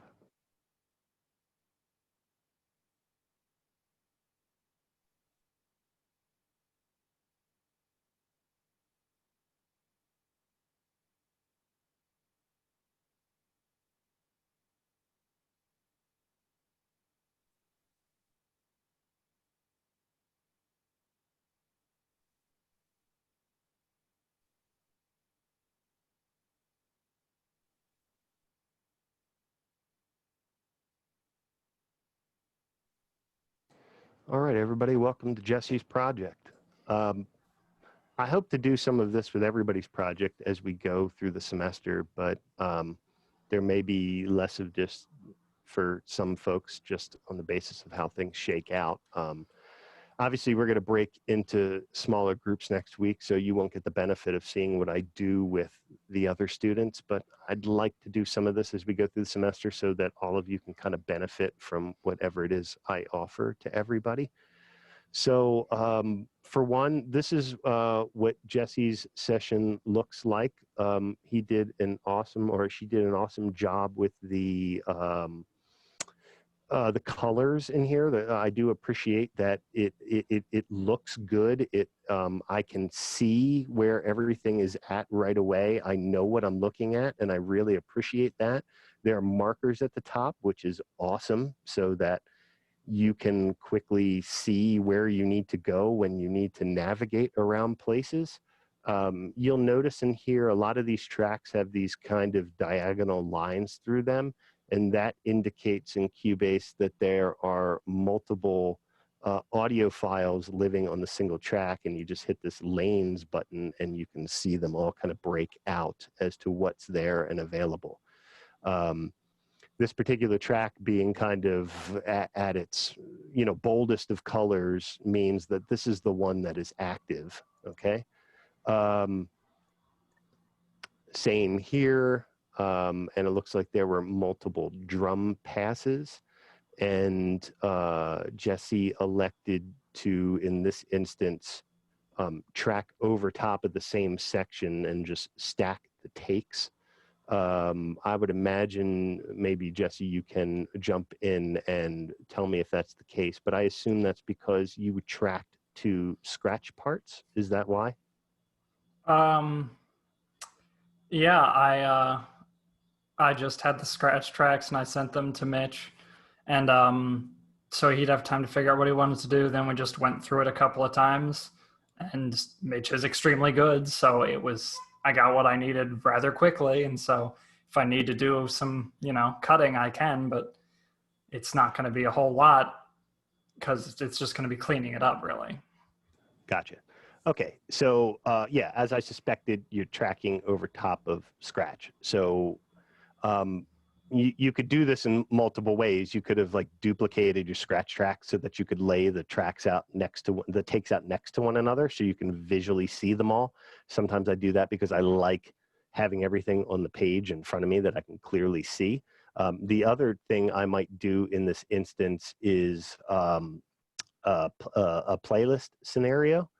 So so I'd group all of these tracks together, and then which you just pick, or I indicate in the folder that they should all be kind of group edited with this button, and then you can just pick one and you come over here and go to where's it hiding at? Yeah, because I was on a bus. All right, go here and go track versions, and then I can just choose new version, and then it'll stack up the multiple takes, and then you could see them all kind of laid out here in the track versions. So that's another way you can do this and keep things maybe a little bit cleaner for you. You might like that. Again, not at all mandatory, but just something to point out to you as an option that you might like better. Looks like you have some things on the docket that just haven't been attacked yet, I would assume, right? That's what all this empty stuff is. Yeah, and also some of that is for the second track and is not going to be in the first track at all, because I'm probably going, unless you want them explicitly done in separate projects, I was going to do them both in the same project. I prefer they be done in separate projects. Okay, then that's fine. To ease that for you, just save as template. Yeah. And then you can reopen it, in another session. What I suggest you do, though, before you do that, so save it and do a save as and call it, I don't know, transfer template or something like that. Remove the audio from the session. So just take it all out, go to your pool and choose remove audio. Don't erase, because you don't want to erase anything. And then save your template. So that way, when you create the new session with the template, it won't pull the audio from this session into your new session, right? Yeah. Does that make sense? Yes. Okay, cool. So here it is. This is what is killing me softly? Is that what this is? Killing Me Softly with his song. Also, Right. I want to say the vocals sound like trash. I had to do them with only the bass scratch already recorded, so understandably hard to do vocals with that, but it was more for the sake of knowing how the verse chorus structure worked. So it sounds So yeah, they're just scratch vocals. They're placekeepers or placeholders for right now. Essentially, is what you're getting at. I mean, this is not and I literally base. just put on an auto-tune plugin and cranked it all the way up just to generally keep it sort of in the right place, but it's it's not representative of what it's going to sound like. No, fair enough. I know we are most definitely in this process looking at things that are in the middle of production. I want to go through all of your projects as they are in the middle of production so that we can address problems that you have. I can offer advice on how to make things better. But yeah, we're certainly not viewing your projects at this phase with an ear of we think that they're finished. We're looking at them as what can we do to make them better, okay? So let's, for one, I gotta set this up so that all of you can hear. I would assume our link from earlier works, but I'll put a new one in the chat in case it doesn't. Okay, so there is a new link in the chat. Let's give this a listen because quite frankly, I didn't really listen to but a few seconds of it just to make sure that it was working and audio was playing back. So I have to kind of give this a listen to assess it as well. Hop into the chat if you're having any problems or can't hear it or whatever to let me know. So, all right, here goes.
All right, so for one, let me real quick change my driver so it doesn't release it because that's why the audio dropped out there randomly because I pressed on Zoom and it decided to release the driver. So, okay, so obviously we're very much in the beginning of getting this party started here, right?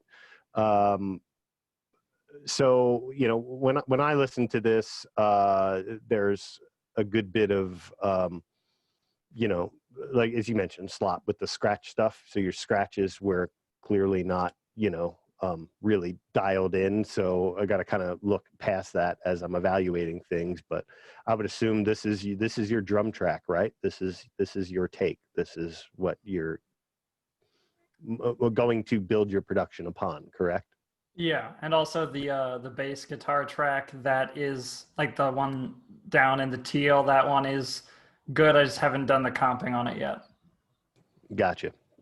So some functionality you might find very handy with that, because although this, well, I know you got to do some comping yet, then it may fix some of your issues that it has. But in case it is of use to you, I don't know if you've ever seen this feature, but I use it constantly. So just double click on the region that you want to edit, and you come over here to audio warp and just click this tab, and then you can scroll in and say that this, say it looks like, say the bass player hit this a little early, right, for the beat. Put a beginning and end spot so it doesn't stretch the whole thing, and then you put in these tabs, and then you can stretch the audio wherever you want to take it to edit it, rhythmically speaking. So this is a rhythmic thing. You may find that to be really, really handy to kind of dial in any of the slop out of the way after you do your comp. So once you lay out your comp, I would suggest you you finish with that comp, duplicate the track like this. So just duplicate it.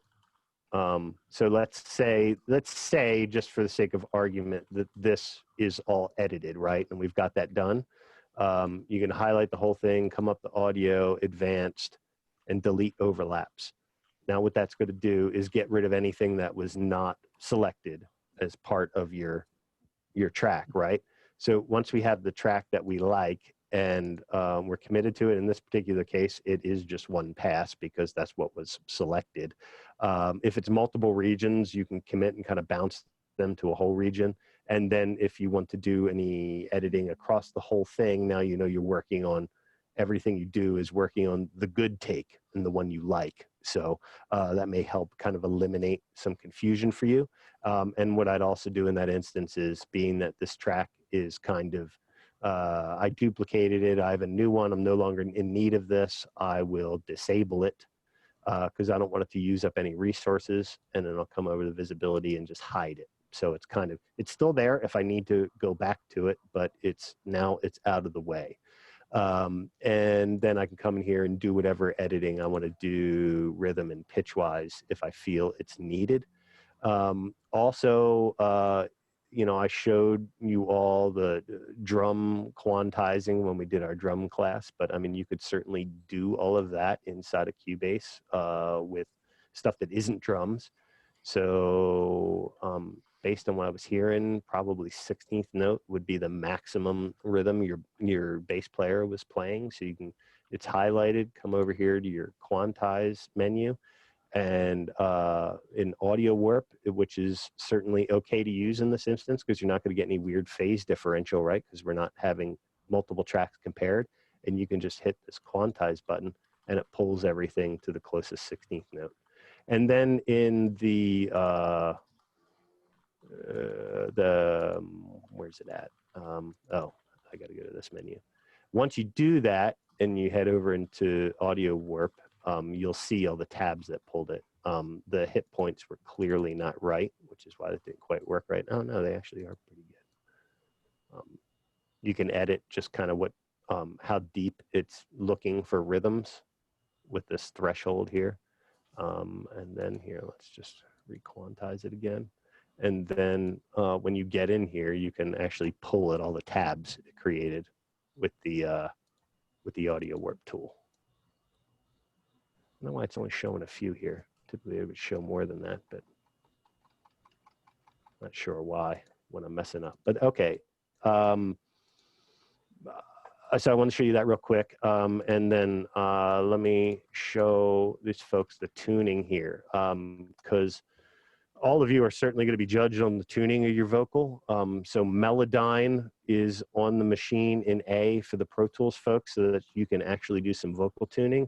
I'm going to show you why I'm such a bigger fan of the Cubase tuning. You may very well elect to just take a rough mix in your vocal over to Cubase to do it, because I frankly feel it's just a way better platform for doing this. So You just take your vocal, you double click on it, Very Audio, tell it to analyze the track for pitch, and then it's going to lay out your vocal in a piano style editor so that you can do whatever it is you would like to do to this vocal. So it takes it a moment to analyze the vocal. So as soon as it's done doing so, it kind of populated this whole screen. These colors are based upon whatever key you tell Cubase that you're working in. I didn't even get into that, play with it, so it's kind of irrelevant right now. But let's narrow in on it and just solo this vocal and kind of show you how easy this is. It sounds like you've got some kind of pitch correction going on already. Yeah, That I baked in. edited a lot. I edited the like scratch tracks to send a Mitch together in Cakewalk on my own computer, and I didn't have Melodyne as an option, so I just kind of threw an automatic one on there, and it did something. Gotcha. Okay, so certainly ignore that which is baked into the file here, but just to kind of show you, like, just look at this one vocal here.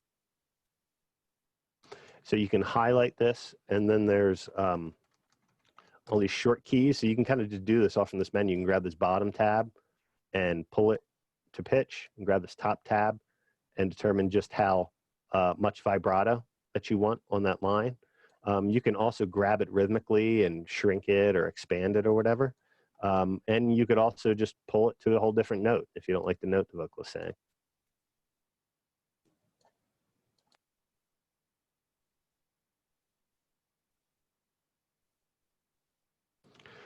So with these pretty easy tool, you can blast through tuning a vocal pretty quick. You're not always so fortunate that this thing gives you the block for the note exactly where you want it. Let's see if I can find a good example of that. Like right here, it looks like it gave you one block for maybe 2 notes. That's probably a bad example. This one, that might very well be served to just, you know, yank that stuff up. But see if I can find a good example of it. It actually seemed to analyze this pretty well. Maybe this down here is a note she went down a half step on. There you go, right? So that was ultimately what the software should have found. So what I did there, when you just kind of roll the mouse over it, it gives you like a little split dialog towards the bottom of the box. You can just click it, and then you can pull each part where they need to go and tune them as hard as you want to accordingly. What's so sweet about this is that it's built right into the platform. So as I'm going through and comping, like, oh, I like this pass up here. I can just, and once they're all analyzed, I can just quickly like, oh, I need to tune this one part right here. Double click on it. Okay, cool. Or was that 30? It was bar 37. Frankly, lame. It didn't pull in, but you can see it here. Event start and end. That comes up here. Okay, cool. Bam, and just tune what you need to, and move on. With Melodyne, you have to kind of like import the whole pass in, kind of do the whole thing at once. I like to be able to jump around with what I'm doing, you know, because I might find when I'm tuning, like, oh, I didn't like that one take. I'm going to go get a different one. And then I'm like doing the whole thing again. So I really enjoy the workflow that this offers, that it's like instantly, it's just a double click and bam, I'm tuning. So I love that. And you may certainly find that you like it instead of Melodyne. But yeah, if you deliver me a mix with the vocals are wildly out of tune or just out of tune, I'm going to call you out on it. Like, get your vocalist to sing in tune. I know this is a scratch, and I'm not saying this against you, Jesse. I'm just saying as a rule for the whole class, you know, your final project is certainly going to be judged on the vocal performance. There's no reason for it to be wildly out of tune. We have the tools to fix these things. I hope that you can get your singer to sing it somewhat in tune, and then you can, you know, kind of get it into the ballpark more so on your end in post-production. Yeah, I think you've obviously got some comping to do to get these performances kind of in check, and that's probably going to involve some editing on your part. Tell me about the drum kit you use. What kit did you use for this? Mitch brought in his own like Gresh one. Oh, okay, cool. Well, yeah, I was going to say I thought the toms sounded great. Let's hold the kit out. See what we have here.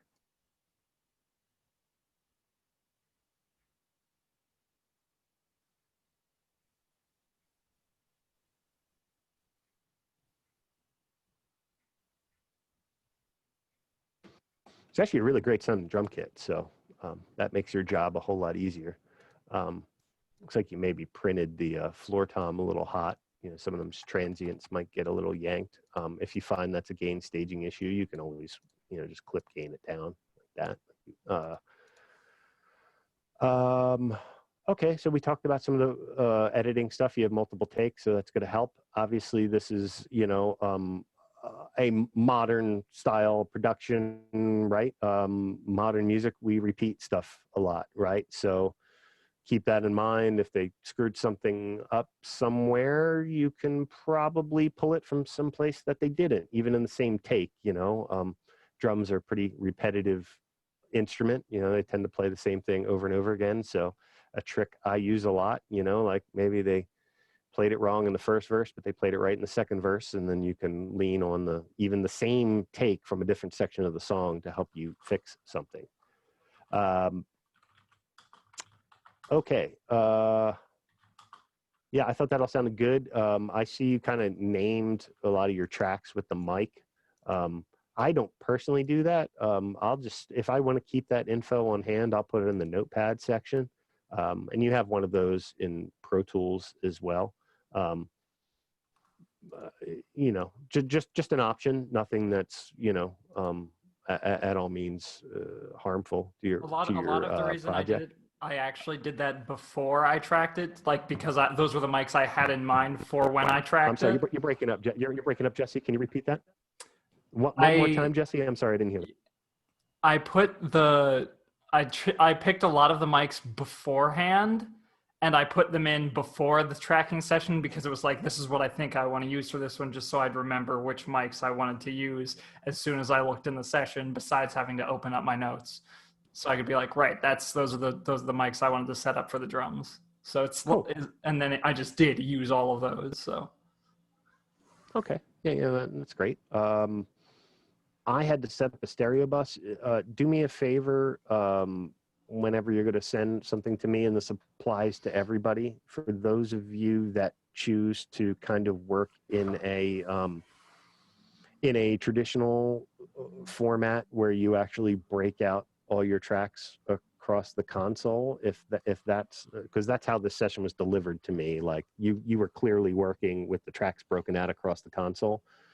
Just consolidate them to a single stereo bus for purposes of giving them to me. Not a big deal. I just did it, but it'll help in class in the future for everybody. It just, as you can see, I have a stereo fader down here, and everything is, all the tracks are coming to a single bus. I did have a stereo out, and all of the sub tracks were sent to it. I don't know why that wasn't there, but it did exist. Okay, fair enough. I certainly did not see that on my end, so I had to do it. But I know in the other project we're looking at, that was already terminated to a stereo track, so I didn't have to bring it up for them. But in this one, a lot of the tracks were routed to output. So yeah, just check that on your next time, and if I have to fix it on my end to do it here, no big deal. But okay, yeah, I think overall on yours, it's going to be a lot of editing to get this. There's just, clearly a lot of slop that needs to get fixed up. So that is going to give you a lot of homework in the post-production area to pull this all together. And that is, certainly to a degree, I'm sure it's a product of the musicians you have in the room, right? They can only do what they do.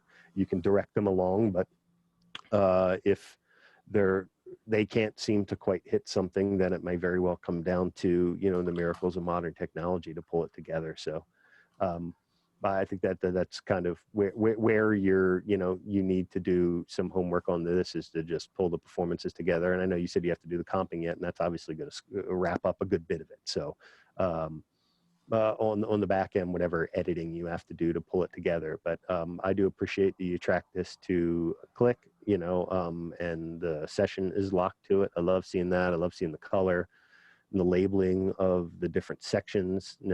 That's all great. It's just like when I opened up your session, there was no confusion. I was like, okay, I know what's going on here. So thank you for that. And thank you for setting up your session for us to check it out.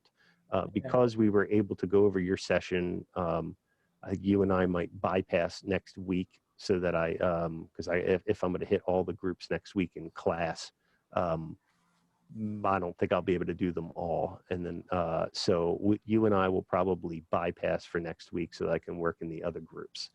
So let's get out of your session and we're going to go over to our next group. Hang tight. I got to close software and launch software and all that stuff because the next one is in Pro Tools.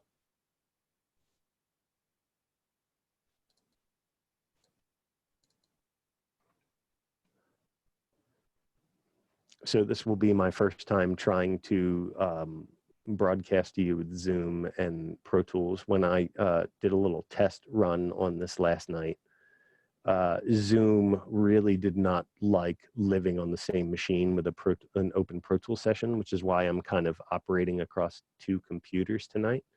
My laptop is handling the voice communication, and then I'm using the secondary Zoom section just for video support.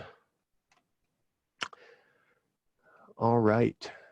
Don't Know Why is the song we're doing. So this is a Norah Jones cover. This is Sean, Chase, and Taylor's group. Hold on, let me share screen so you can see what I'm seeing. Yeah, we didn't do anything yet except for record. No labeling, no none of that. All right, so here their session is. And yes, labeling is most definitely in order. For one, saving that kind of work until later means that it can either not get done or it's just going to slow you down for down the road. So I strongly suggest that you do this from the start. Like you set up a template to start your session, and that template is all already ordered and labeled appropriately. Everything's where it should be, and then you just start tracking, and everything's just going to kind of be where it needs to be. Like right now, this session is just kind of, yeah, like you said, it's not labeled, and there's all different colors. All your instruments are in order. The only thing we didn't label, we didn't really label choruses and verses and all that stuff and put them in your folders. Gotcha. Yeah. So markers are certainly going to be really handy. Colors, folders, all that stuff is going to help out a lot. I did listen through some of this the other day, so but your class has not. So if I remember correctly, there are no vocals. Okay, so you've probably all heard this song. But in fact, I pulled it up just as a reference, so anybody in the class that hasn't can hear it. Hang on, and I'm going to get a new Audio Movers link sent out to everybody.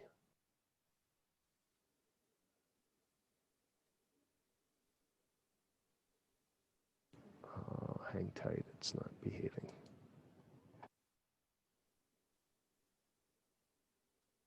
Yeah, we still have to track vocals and guitar yet, and that's it. There it is. I'm sorry, I couldn't find the dialogue. Yeah, and it is a different link. So you are going to need to pull up a new link to listen, and that is in your chat now.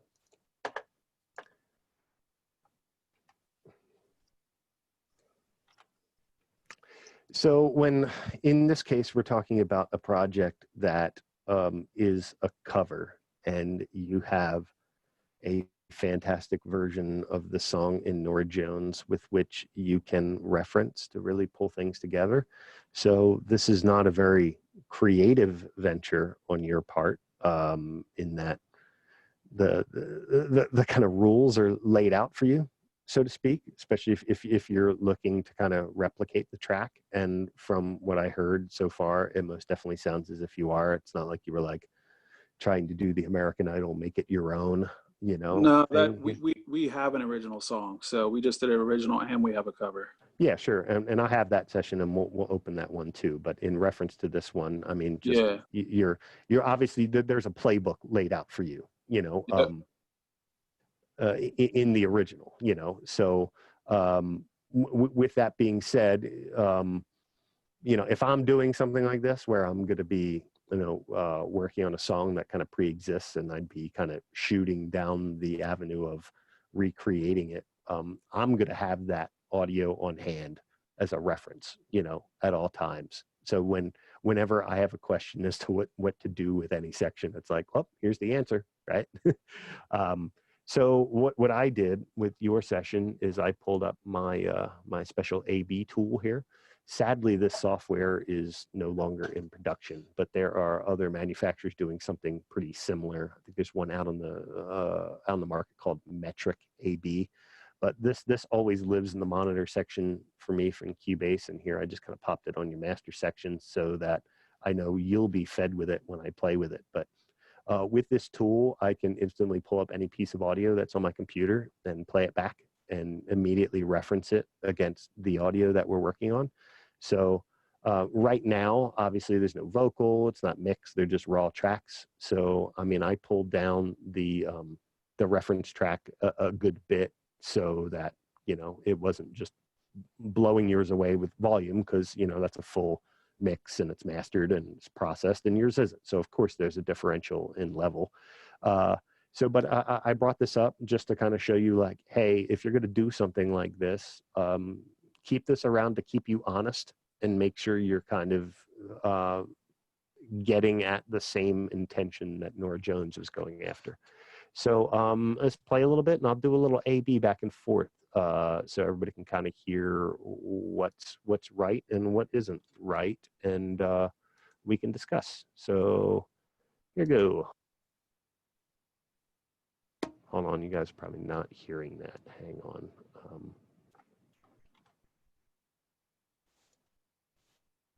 I have to choose start transmission. Okay, so you should be able to hear it. Somebody pop up in the chat, please let me know if there's a problem listening.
All right, we got the idea there.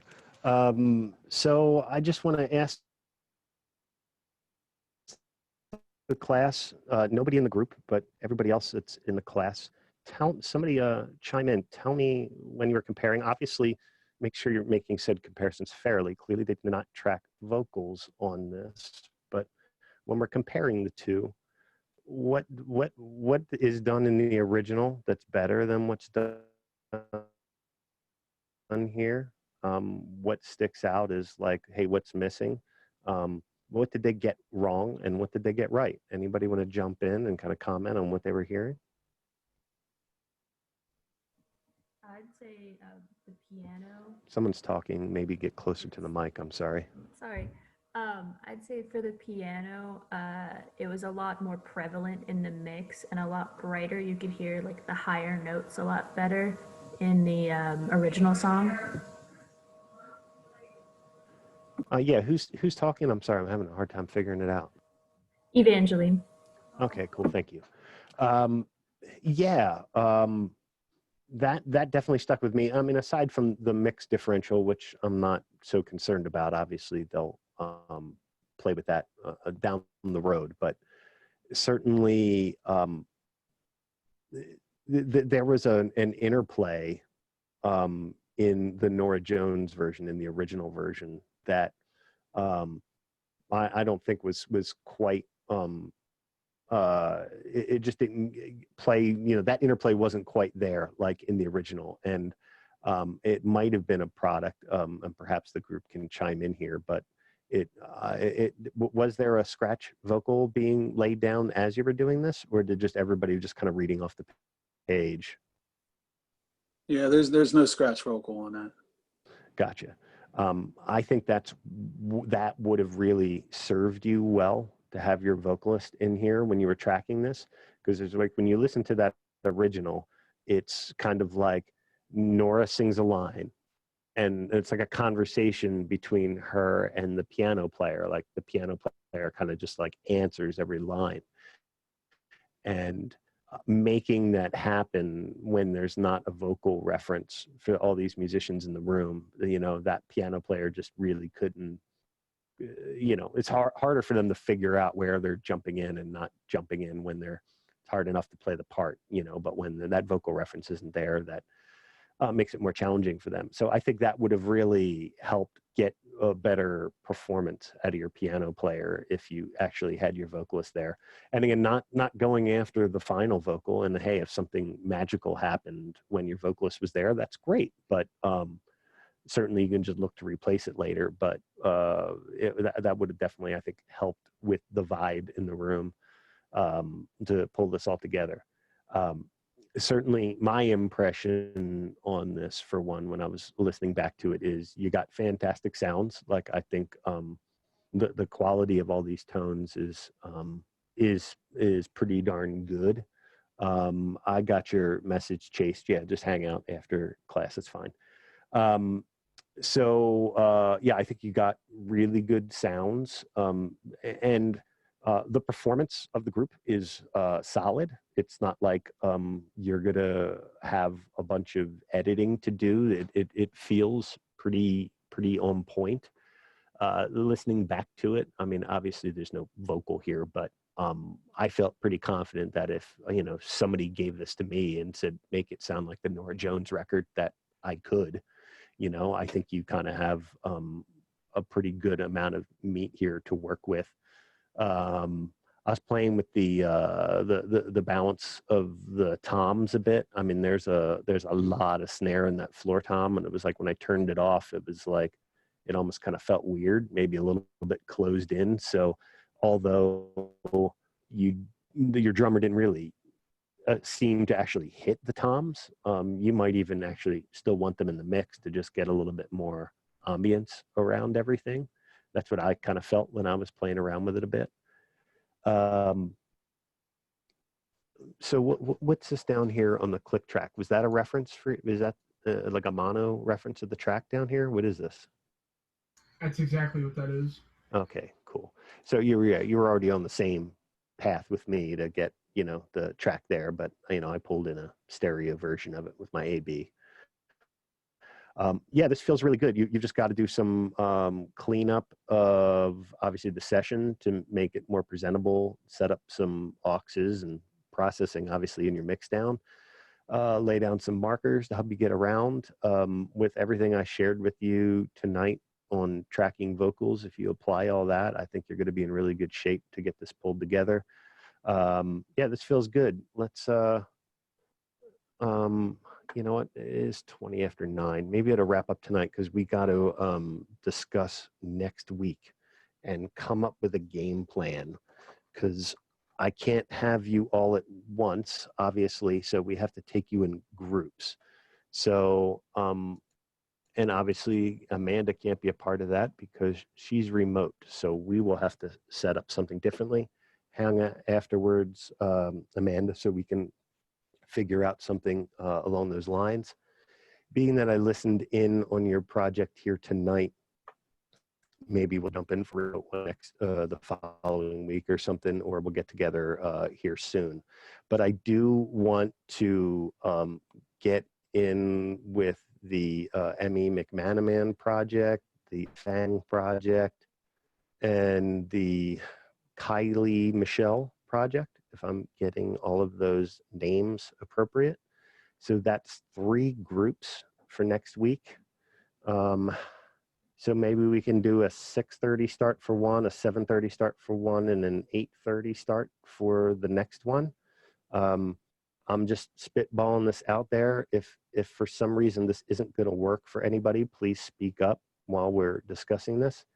Can I get Brock, Dan, Evangeline at 6:30? Is that feasible in studio? Are we able to do this in Studio A, or do we got to go over in Studio B to get all 4 of us in the room? Technically, it should go into Studio B. Technically. But does it really matter if we're all wearing masks? Yeah, I don't want to make anybody feel uncomfortable or have to hear anything on the back end about us breaking any protocol.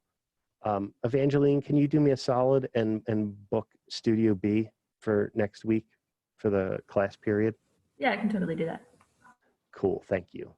And then just book it for, I don't know, I guess from 6 o'clock to 10. And then that's where all of these groups will come together.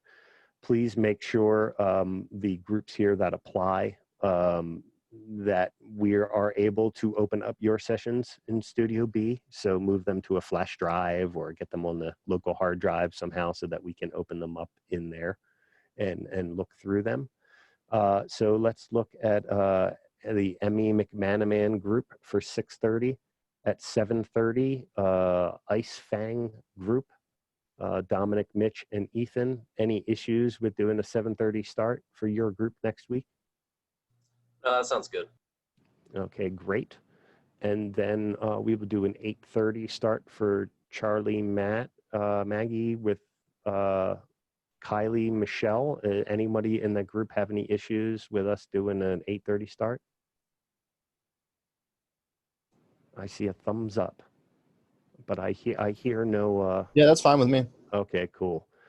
All right. Well, then that is what we will do for next week. And Amanda and Jesse and Sean and Chase and Taylor, you can take a week off, certainly from class, but by all means, don't let that stop you from doing any work on your final project and also on your midterm project, which is still cooking out there.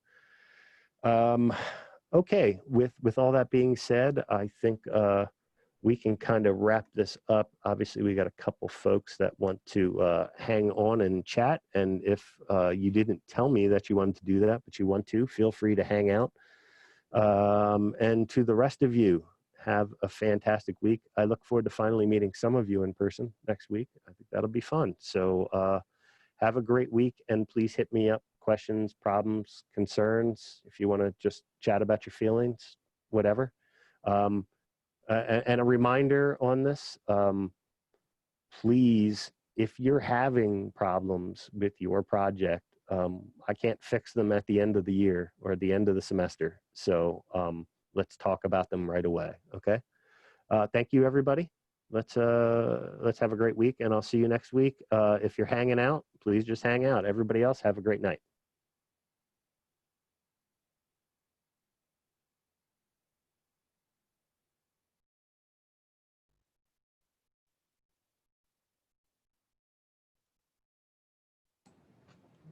All right, Chase, is this a conversation that we can have with other people in here, or do we need to speak privately? Yeah, I think so.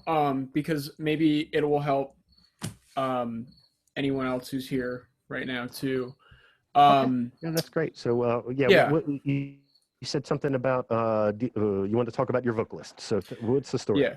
So our vocalist, I'm sure you heard on the original song she's doing is "Faking It," which is the one that we didn't get to tonight. Yeah, I did listen through it briefly. Yeah. But I didn't. Yeah, I'm sorry, we just didn't get there. Yeah, that's okay. Running out of So time. we're gonna originally what we did is we went through and I just put together like a simple like boom bat like not boom bat style, but like just like doom da da doom doom da. I just like put together something like that for her to sing along with. She sent us like a really rough recording of it with like a USB mic and a piano. So we had an idea of what it was going to be, and I was able to put together a track like that. And then we came in the studio and threw it together, and we were able to record a demo of her in the studio with studio mics, and we mic'd up the piano. It was a pretty quick session. It gave us a little bit better of an idea as to like how the rest of the production was going to go along. And then that's when we brought in Mitch and Dom and Professor Level and recorded all them. And we asked her to be at all of those sessions because it's her song, and we wanted to make sure that we were, like doing what she wanted, so that we didn't have to go back and, like if she didn't like something, then we didn't have to go back and, re-record it or change something, or if there was a problem with the music she gave us. You want her to be there again. And she kind of ghosted us when we like asked her, like, hey, can you be in the studio tonight? We're going to be recording again. And we have a group chat set up with Mitch and Dom and Level and everyone. So like, we all know about it. We all added each other like, hey, at Faith and at Mitch and Dom, like we're going to be in the studio tonight. Can everyone be there? And Faith just kind of, like didn't get in contact with us. We were able to lay down the tracks we needed. There were problems towards the end of the song with the chord structure, and Dom was able to work through it a little bit and just like get the rest of the recording down.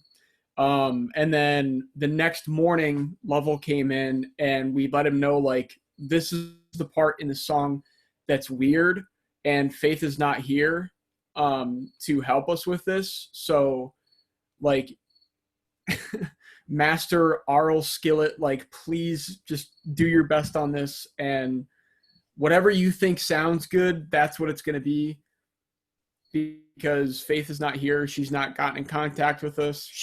The most important thing was she didn't say that she couldn't make it. So there was no like definite, like, okay, if you can't make it, then we can try to reschedule so that you can be there for it, which we would have done. But like, it's kind of, we already pulled everyone in. We already got takes down. They're all good recordings. Level was able to figure out kind of what was going on towards the end of the song. And like, that's just what we have at this point. So now that we have drums, piano, bass down for her song, we're going to have to come in and re-record vocals. But probably the biggest challenge we have at the moment is we've been keeping everyone up to date with what we have. We've been giving everyone a rough mix, like, here's what you sound like. Thank you for good performances from everybody. Like, thank you for your time, blah, blah, blah. And then I got an email back from her saying, I don't like the piano. Can we take out the piano? Which it's kind of like, no, not really, because we already recorded it. And she specifically asked for Level to play on the song. And now she wants Level off the song. And we also have a requirement of how many instruments we have in a song too. And if we don't have the piano in there and it's just drums, bass, and vocal, then that's not really anything at all. It's like very minimalistic if that's going to be the final product. So we're kind of having. I don't know that I want you to keep on going because there's like 100 things to address with what you just told me, and I'm going to forget stuff. Okay, basically, okay, like the TLDR of the whole thing is, she's being kind of difficult, and I just want to let you know like what's going on, and maybe you can relay information to me and I can relay it to the rest of my group because it's kind of, I kind of wish we had this conversation in front of the whole class because I think this is a really good one. Okay. Well, I mean, we can feel free to bring it up and that's fine. If you feel like it's no problem. Helpful. But yeah, I mean, certainly what you're dealing with, I think is, could be beneficial to everybody without a doubt. Flaky artists are, that's just artists are flaky a lot of times, this is an odd dichotomy, or maybe that's the wrong word. This particular scenario where you're recording her kind of for free, so it's kind of like a service to her, but on the other end of this is your project, right? So, and I think that's where you're having trouble trying to tie things together and how to proceed, especially if you have a disagreement and how to move forward. I mean, we already told her, like, when we're done with our work, you can do whatever you want with it. But like at this point, we kind of need this for, like this is what our requirements are. And you have creative control up into a point. And then that's when it, like, once it starts to infringe on like our work and our grade, then that's kind of where we have to draw a line, I feel. And if that's the wrong ideology to take with this situation, then like, maybe, I mean, like we're not nearly as experienced as you are. So maybe that's the wrong approach. Look, her name is on this, right? It's her voice, the recording is her. Certainly what she wants for the record needs to be evaluated and considered, Right. You don't want to just dismiss it because you getting ghosted is only going to get worse when she feels that her investment or her piece of the project is getting minimized with conversations like that. So if Dr. Lovell was down to come in and retract the piano, like just retract the piano, I mean, unless of course you have a scenario where there's like piano bleed all over the drum mics or something, and it wouldn't work, then maybe you're committed and you explain that to her. But if you're in a position we recorded swap out the piano.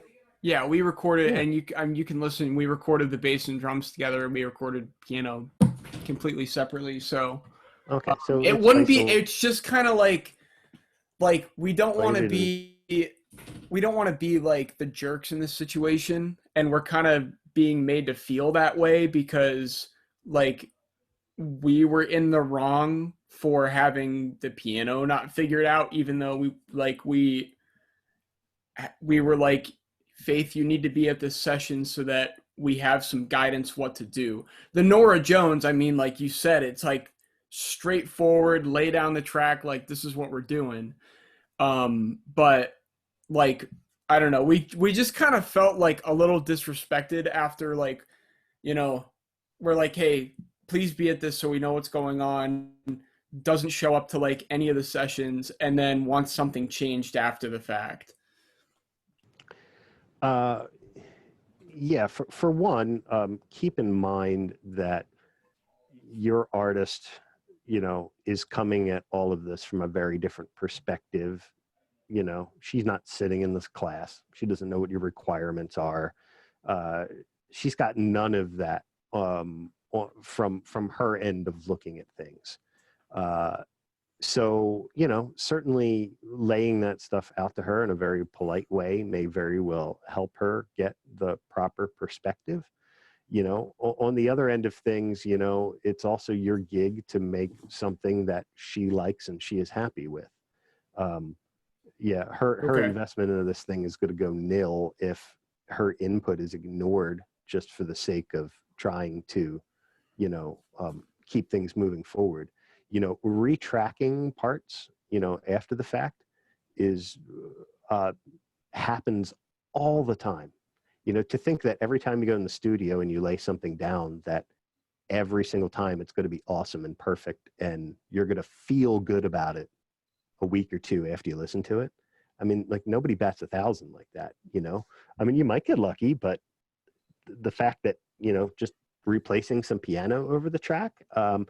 Now you certainly have the issue of, like, is Dr. Lovell available and willing to help, Right.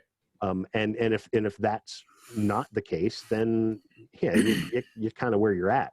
But on the other hand, make sure you point out to your artist, like, hey, we looked into this, we were down to give it a shot, and Dr. Lovell isn't available, so then at the very least she feels you're taking her input seriously and you're Okay. giving it a shot.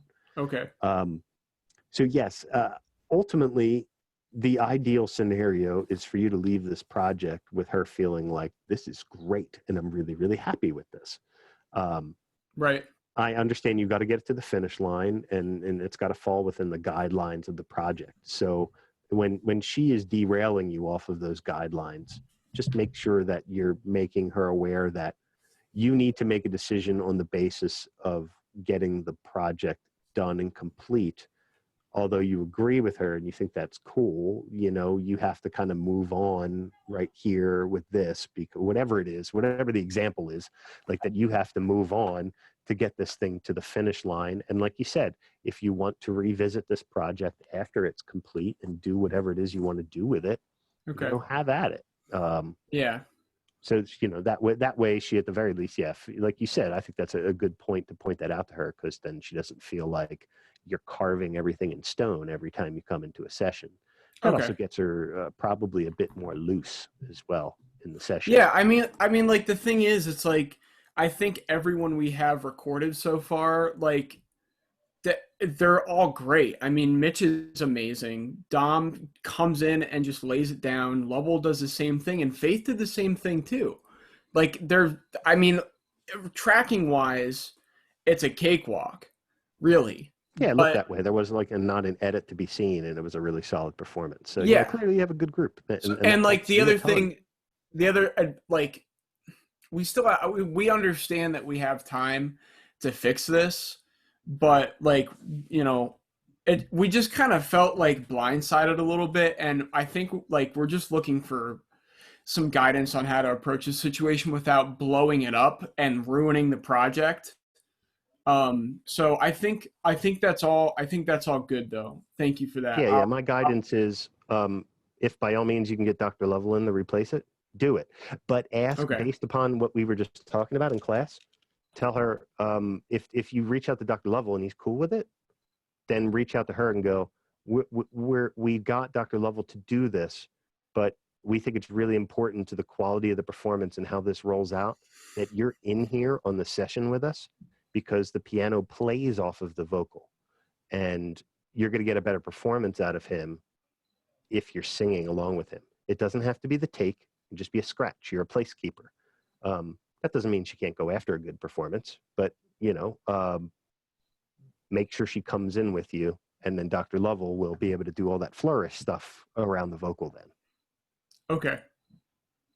That sounds good. Did we get all your questions? There was a long story at the front end, and I want to make sure that I'm not shorting you. Yeah. I'm sorry about that. I just wanted to make sure, like, you had, like, some background as to, like, what we were dealing with. It was like this whole thing, like, we're chugging along, we're good, and then it's like the artist is like, I don't like that, and that's kind of Well, where hey, we're yeah, at. she's certainly welcome to her opinion, and it's good that she feels Of comfortable course. enough Of with course. all of you to share it with you. Because Yeah. if she doesn't share it with you and you get to the finish line, she hates it. I would Something's not right. rather have her do what she did Yeah. than not at all, and then get to it like it's like we really can't do anything about it then. So As for the her ghosting you thing, if that remains a problem, that's a pretty big problem. So that sounds like something you want to make sure that you nip in the bud right now. For one, you mentioned earlier, like, oh, we're going in the studio tonight. That sounds like a pretty minimal amount of warning to offer. No. That's no. We already have our sessions like set up. So like I mean, it was a whole build up. It was like, hey, we're going in on Friday because like Faith can be there on Friday, and next Friday we're gonna have Mitch and Dom in there, and Faith, like, you should be there for that as well, and Saturday morning because that's when we're doing level. And like it was ahead of time, and then we got to the day of, and we're like, hey, we're in the studio tonight because we still hadn't heard from her, and didn't end up hearing from her at all. So Gotcha. I mean, like, Sorry if that was unclear. That's okay. Well, you set it up far in advance. You know, a couple days go by and you don't hear from her. It sounds like you need to reach out to her personally, Okay. Not through the group, but reach out personally. Like, hey, this is coming up. Are you able to make it? Get her to commit to you. I mean, if you have to find her walking around campus and go, hey, I didn't hear back from you. Are you good for this? You know. Yes, some people get, myself included, I get real kind of quiet in group text and communication scenarios. Like, it's not where I'm very comfortable. And that could just be where she was at, you know. And maybe she, you know, maybe she didn't feel comfortable telling you she couldn't make it too, you know. So although she was comfortable telling you she didn't like what you did, so maybe that's not the case. But nonetheless, you know, just reach out. For one, get this communication happening again, and make sure she's feeling good about it. And I think reaching out and saying like, hey, we talked to Dr. Lovell, and we're gonna shoot for this, and then ask for her involvement. That's really gonna, you know, set the stage for how you proceed. Okay, sounds good. Okay. All right. Cool. Thank you very much. Oh yeah, no problem. Good luck, and enjoy your week away from me anyhow. I'll miss it. See ya. See ya. All right. Amanda, thank you for hanging on. I appreciate it. I'm not hearing you. Are you muted? I cannot hear you.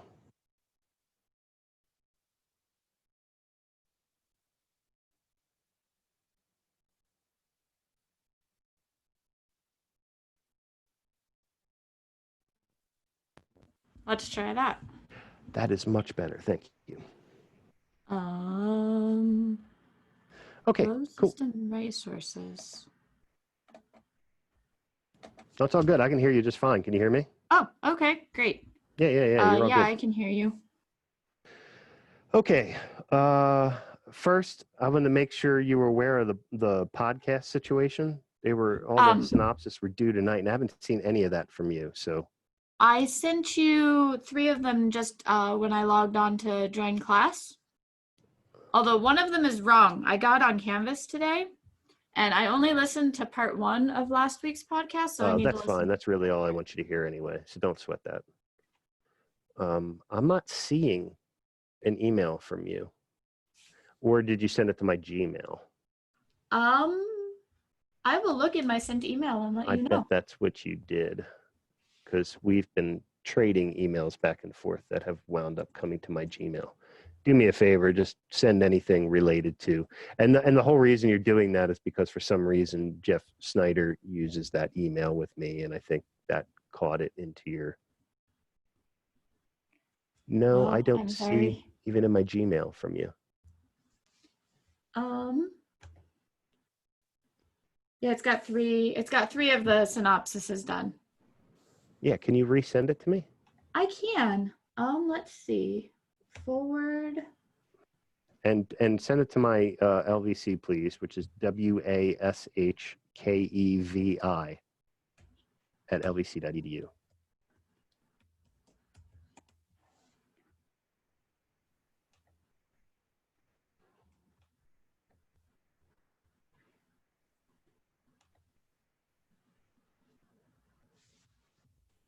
Okay, I just forwarded it. All right. Check and make sure I'm actually getting it. Well, it's running through network land.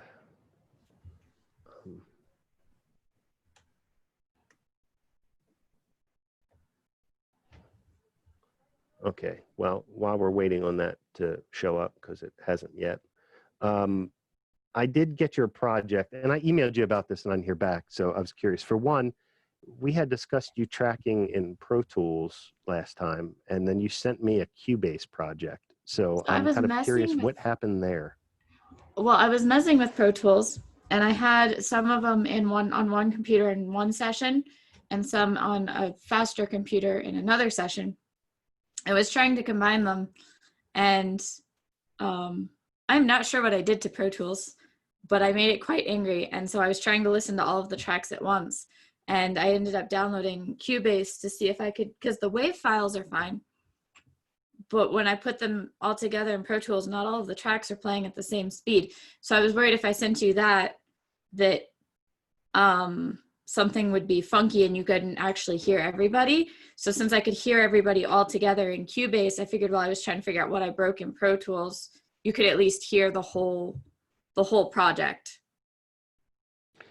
There were some files missing in it, and I'm not sure why.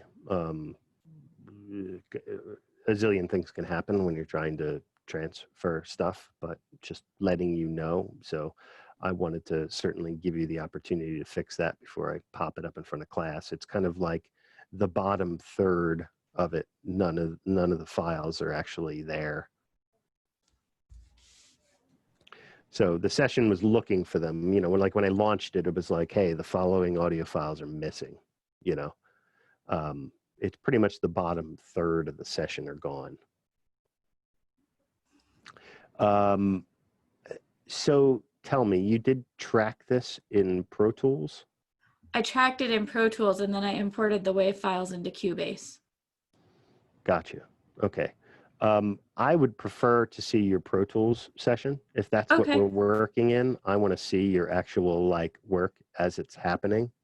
Yeah, because this Cubase session comes in like I got no input to offer you on like what I'm seeing, because it's just like your Cubase session was like, it was not a tracking session. It was clearly just like I imported these files into a project, and like I don't have a whole lot to offer from a, you know, a session management perspective. I want to see your work, so to speak. Okay, You know, sorry, I couldn't get them all to, I couldn't seem to get them to merge, and so I thought you'd want to hear everything together. Well, when you say merge, describe to me what you mean by merge. Well, I thought I could merge two sessions, and that didn't work. Oh, then send me two sessions. Okay, I'll send you two sessions. Yeah, that's fine. You shouldn't have to merge them. Just send me two. Okay, I'm sorry, I've not. Yeah, that's okay. My Pro Tools skills You should have a folder for each song, and then send me, you know, just upload that whole folder to OneDrive and send me the link. Okay, I can do that. Yeah, if it's a Pro Tools session, I'll be able to open it. If it's messed up, we can certainly try to figure out what's messed up on it. But certainly from the sound of your Cubase tracks, you're not all that messed up. You know, clearly it's okay. Oh, something in Pro Tools is messed up. I broke something in Pro Tools because it was. I'll send it to you, and if it does the same thing to you, then maybe you can tell me how to fix it, because it wasn't. It sounded like, but I didn't. I don't know if maybe I accidentally hit a tempo track or something, and maybe that's what. Maybe I did something there. Did you track this with the SQ? No. What did you use to track it? An Allen and Heath QU32. I can play it through the SQ though. Like if I put it on the Linoxo, I can plug it into the SQ and play it that way. Here's something that caught me off guard, and I'm kind of curious why it's the case. But the files are all on 88.2 kilohertz, of which neither a Q or an SQ can work in. So I'm curious how in the world your files ended up in 88.2. Perhaps that was your export from Pro Tools to Cubase? Oh, it could have been. Yeah, it asked me something about that. Which so that's one thing, and then the second thing is was or is there a sample rate differential issue in terms of your session is thinking you're in one sample rate while your mixer is running in another? That could certainly cause some chaos in your session. Oh. I will check. Yeah, aside from that, tell me about this project again. Fill me back in, because I mean, the last I heard, this is what, Dustin Jones and It's Michaela. his and band. what's the band called? All It Seems, or All We Seem. They've put some stuff out. This is one of their original songs that they'd like to have redone. They wrote it a few years ago. And so they thought it'd be kind of fun to redo it and play with it. So they've been playing together for a while. They're gonna have to take a break because of Shane getting cancer. So they've been playing together for like 7 or 8 years. Most of them go to my church. So they're just a local band. They play occasionally, like here we have bands on Broadway in the summer. So they write music and play that. Dustin has a studio and we're both on the tech team at church. So that's Gotcha. how I got to know him. And that's so that's how I know everybody in the, well, I don't know quite everybody in the band, but that's how I know most of the people in the band. Gotcha. Well, I mean, what I could hear of the tracks, what was there, actually sounded fantastic. I was curious what the story was for the band, because it was clear this was not a group of people you just put together to do this, because you know the level of polish there was far beyond that type of scenario. You know. Yeah, they've been playing together for, like I said, 6 or 7 years. Mm-hmm. And this is one of the songs that they've played this song for a while, but it was one of them that they wanted to do, and I wasn't, you know, I didn't like go to them and say, okay, well, I want you to record these, I want to record these 2 songs of yours. I went to them and said, hey, I'm working on this project for school. Do you have some songs that I could record that we could play with?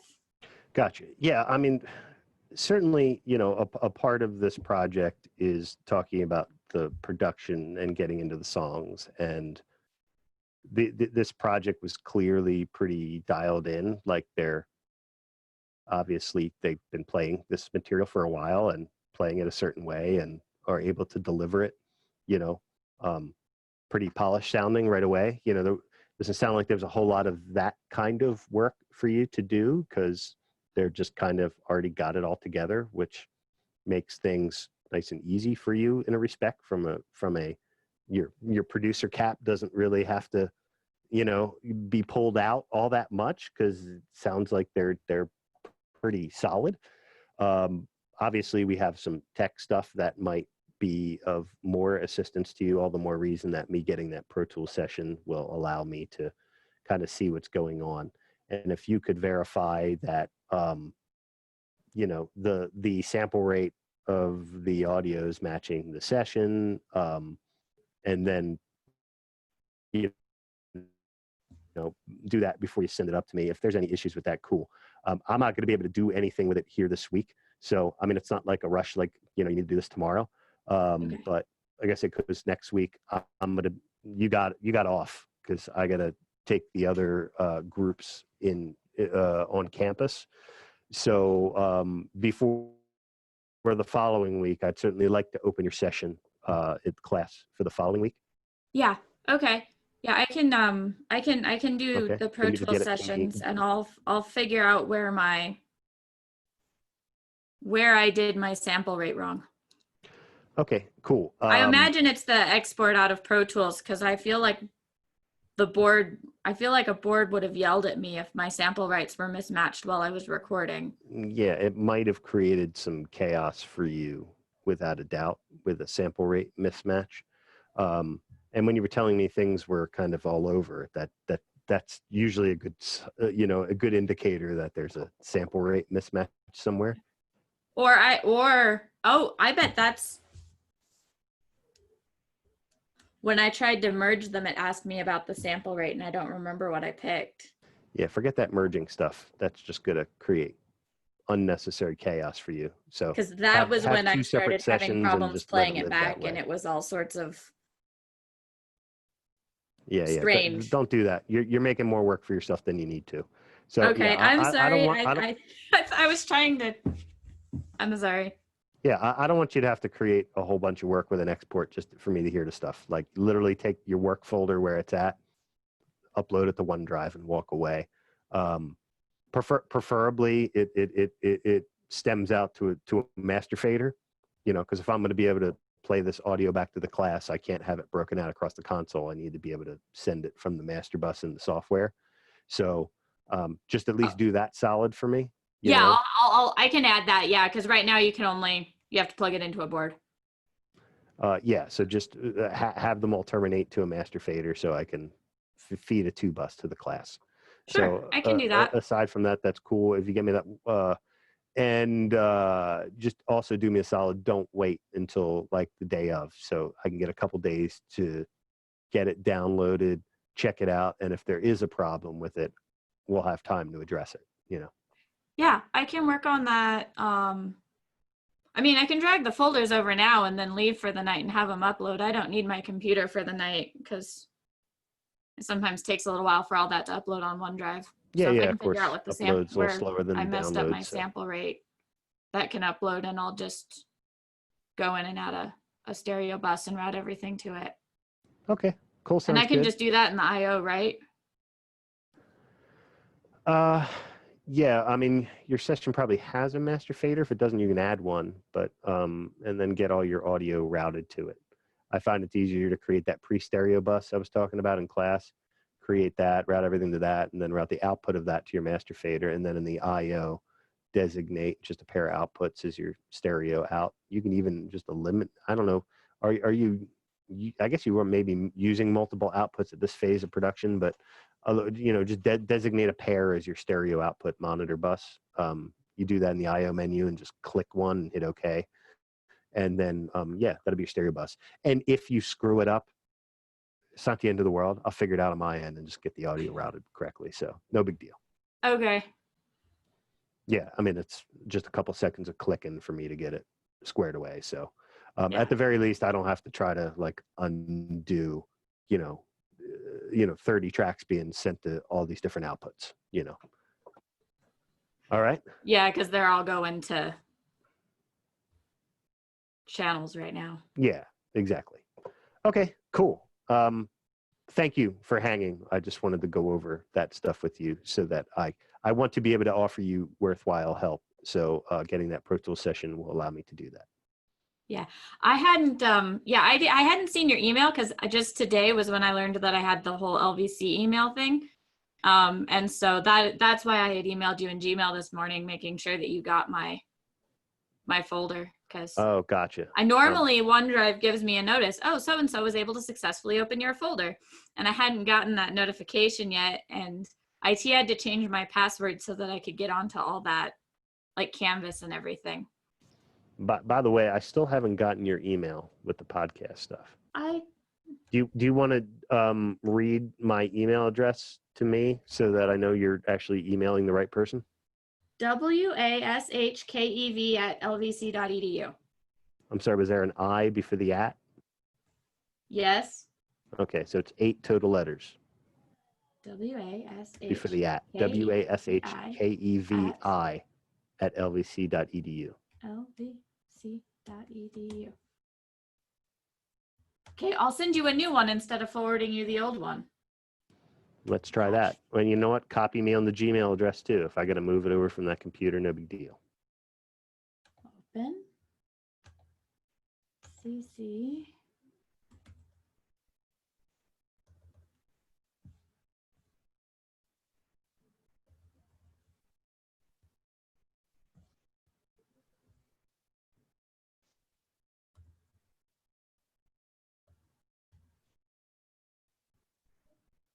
Sorry, I feel bad hassling you about this, but with the midterm project getting bumped post midterm grades, I need something to grade everybody on. No, I didn't know that you weren't getting my emails.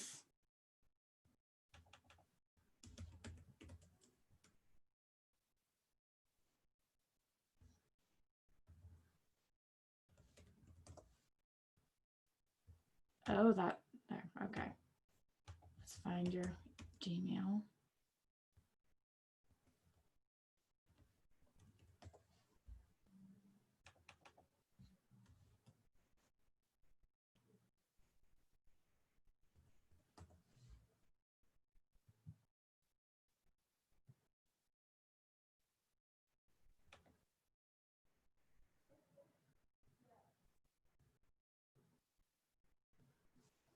Okay, send items. Compose.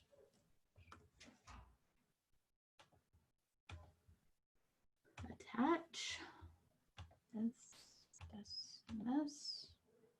Open. Podcasts. All right, I just need to find your Gmail. It's apparently not saved in here. I can just tell it to if you Oh, that works too. Okay, I'm ready. It's mike@mdwproductions.com. MVW. MDW, Michael David Waskovich Productions.com. Aha.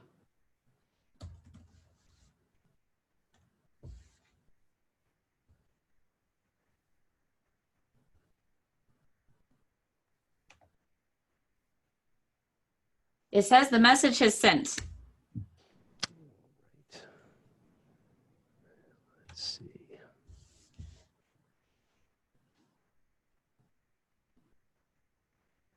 Gmail always takes a second. Yeah, because there's definitely nothing in the LVC address yet. Let's see, my LVC. Let's see, how did you get into this? Student email. Let's see if I can do it from in there too.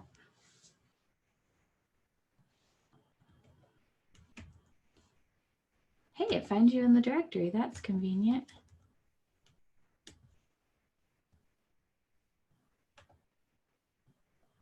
Browse this computer. Open.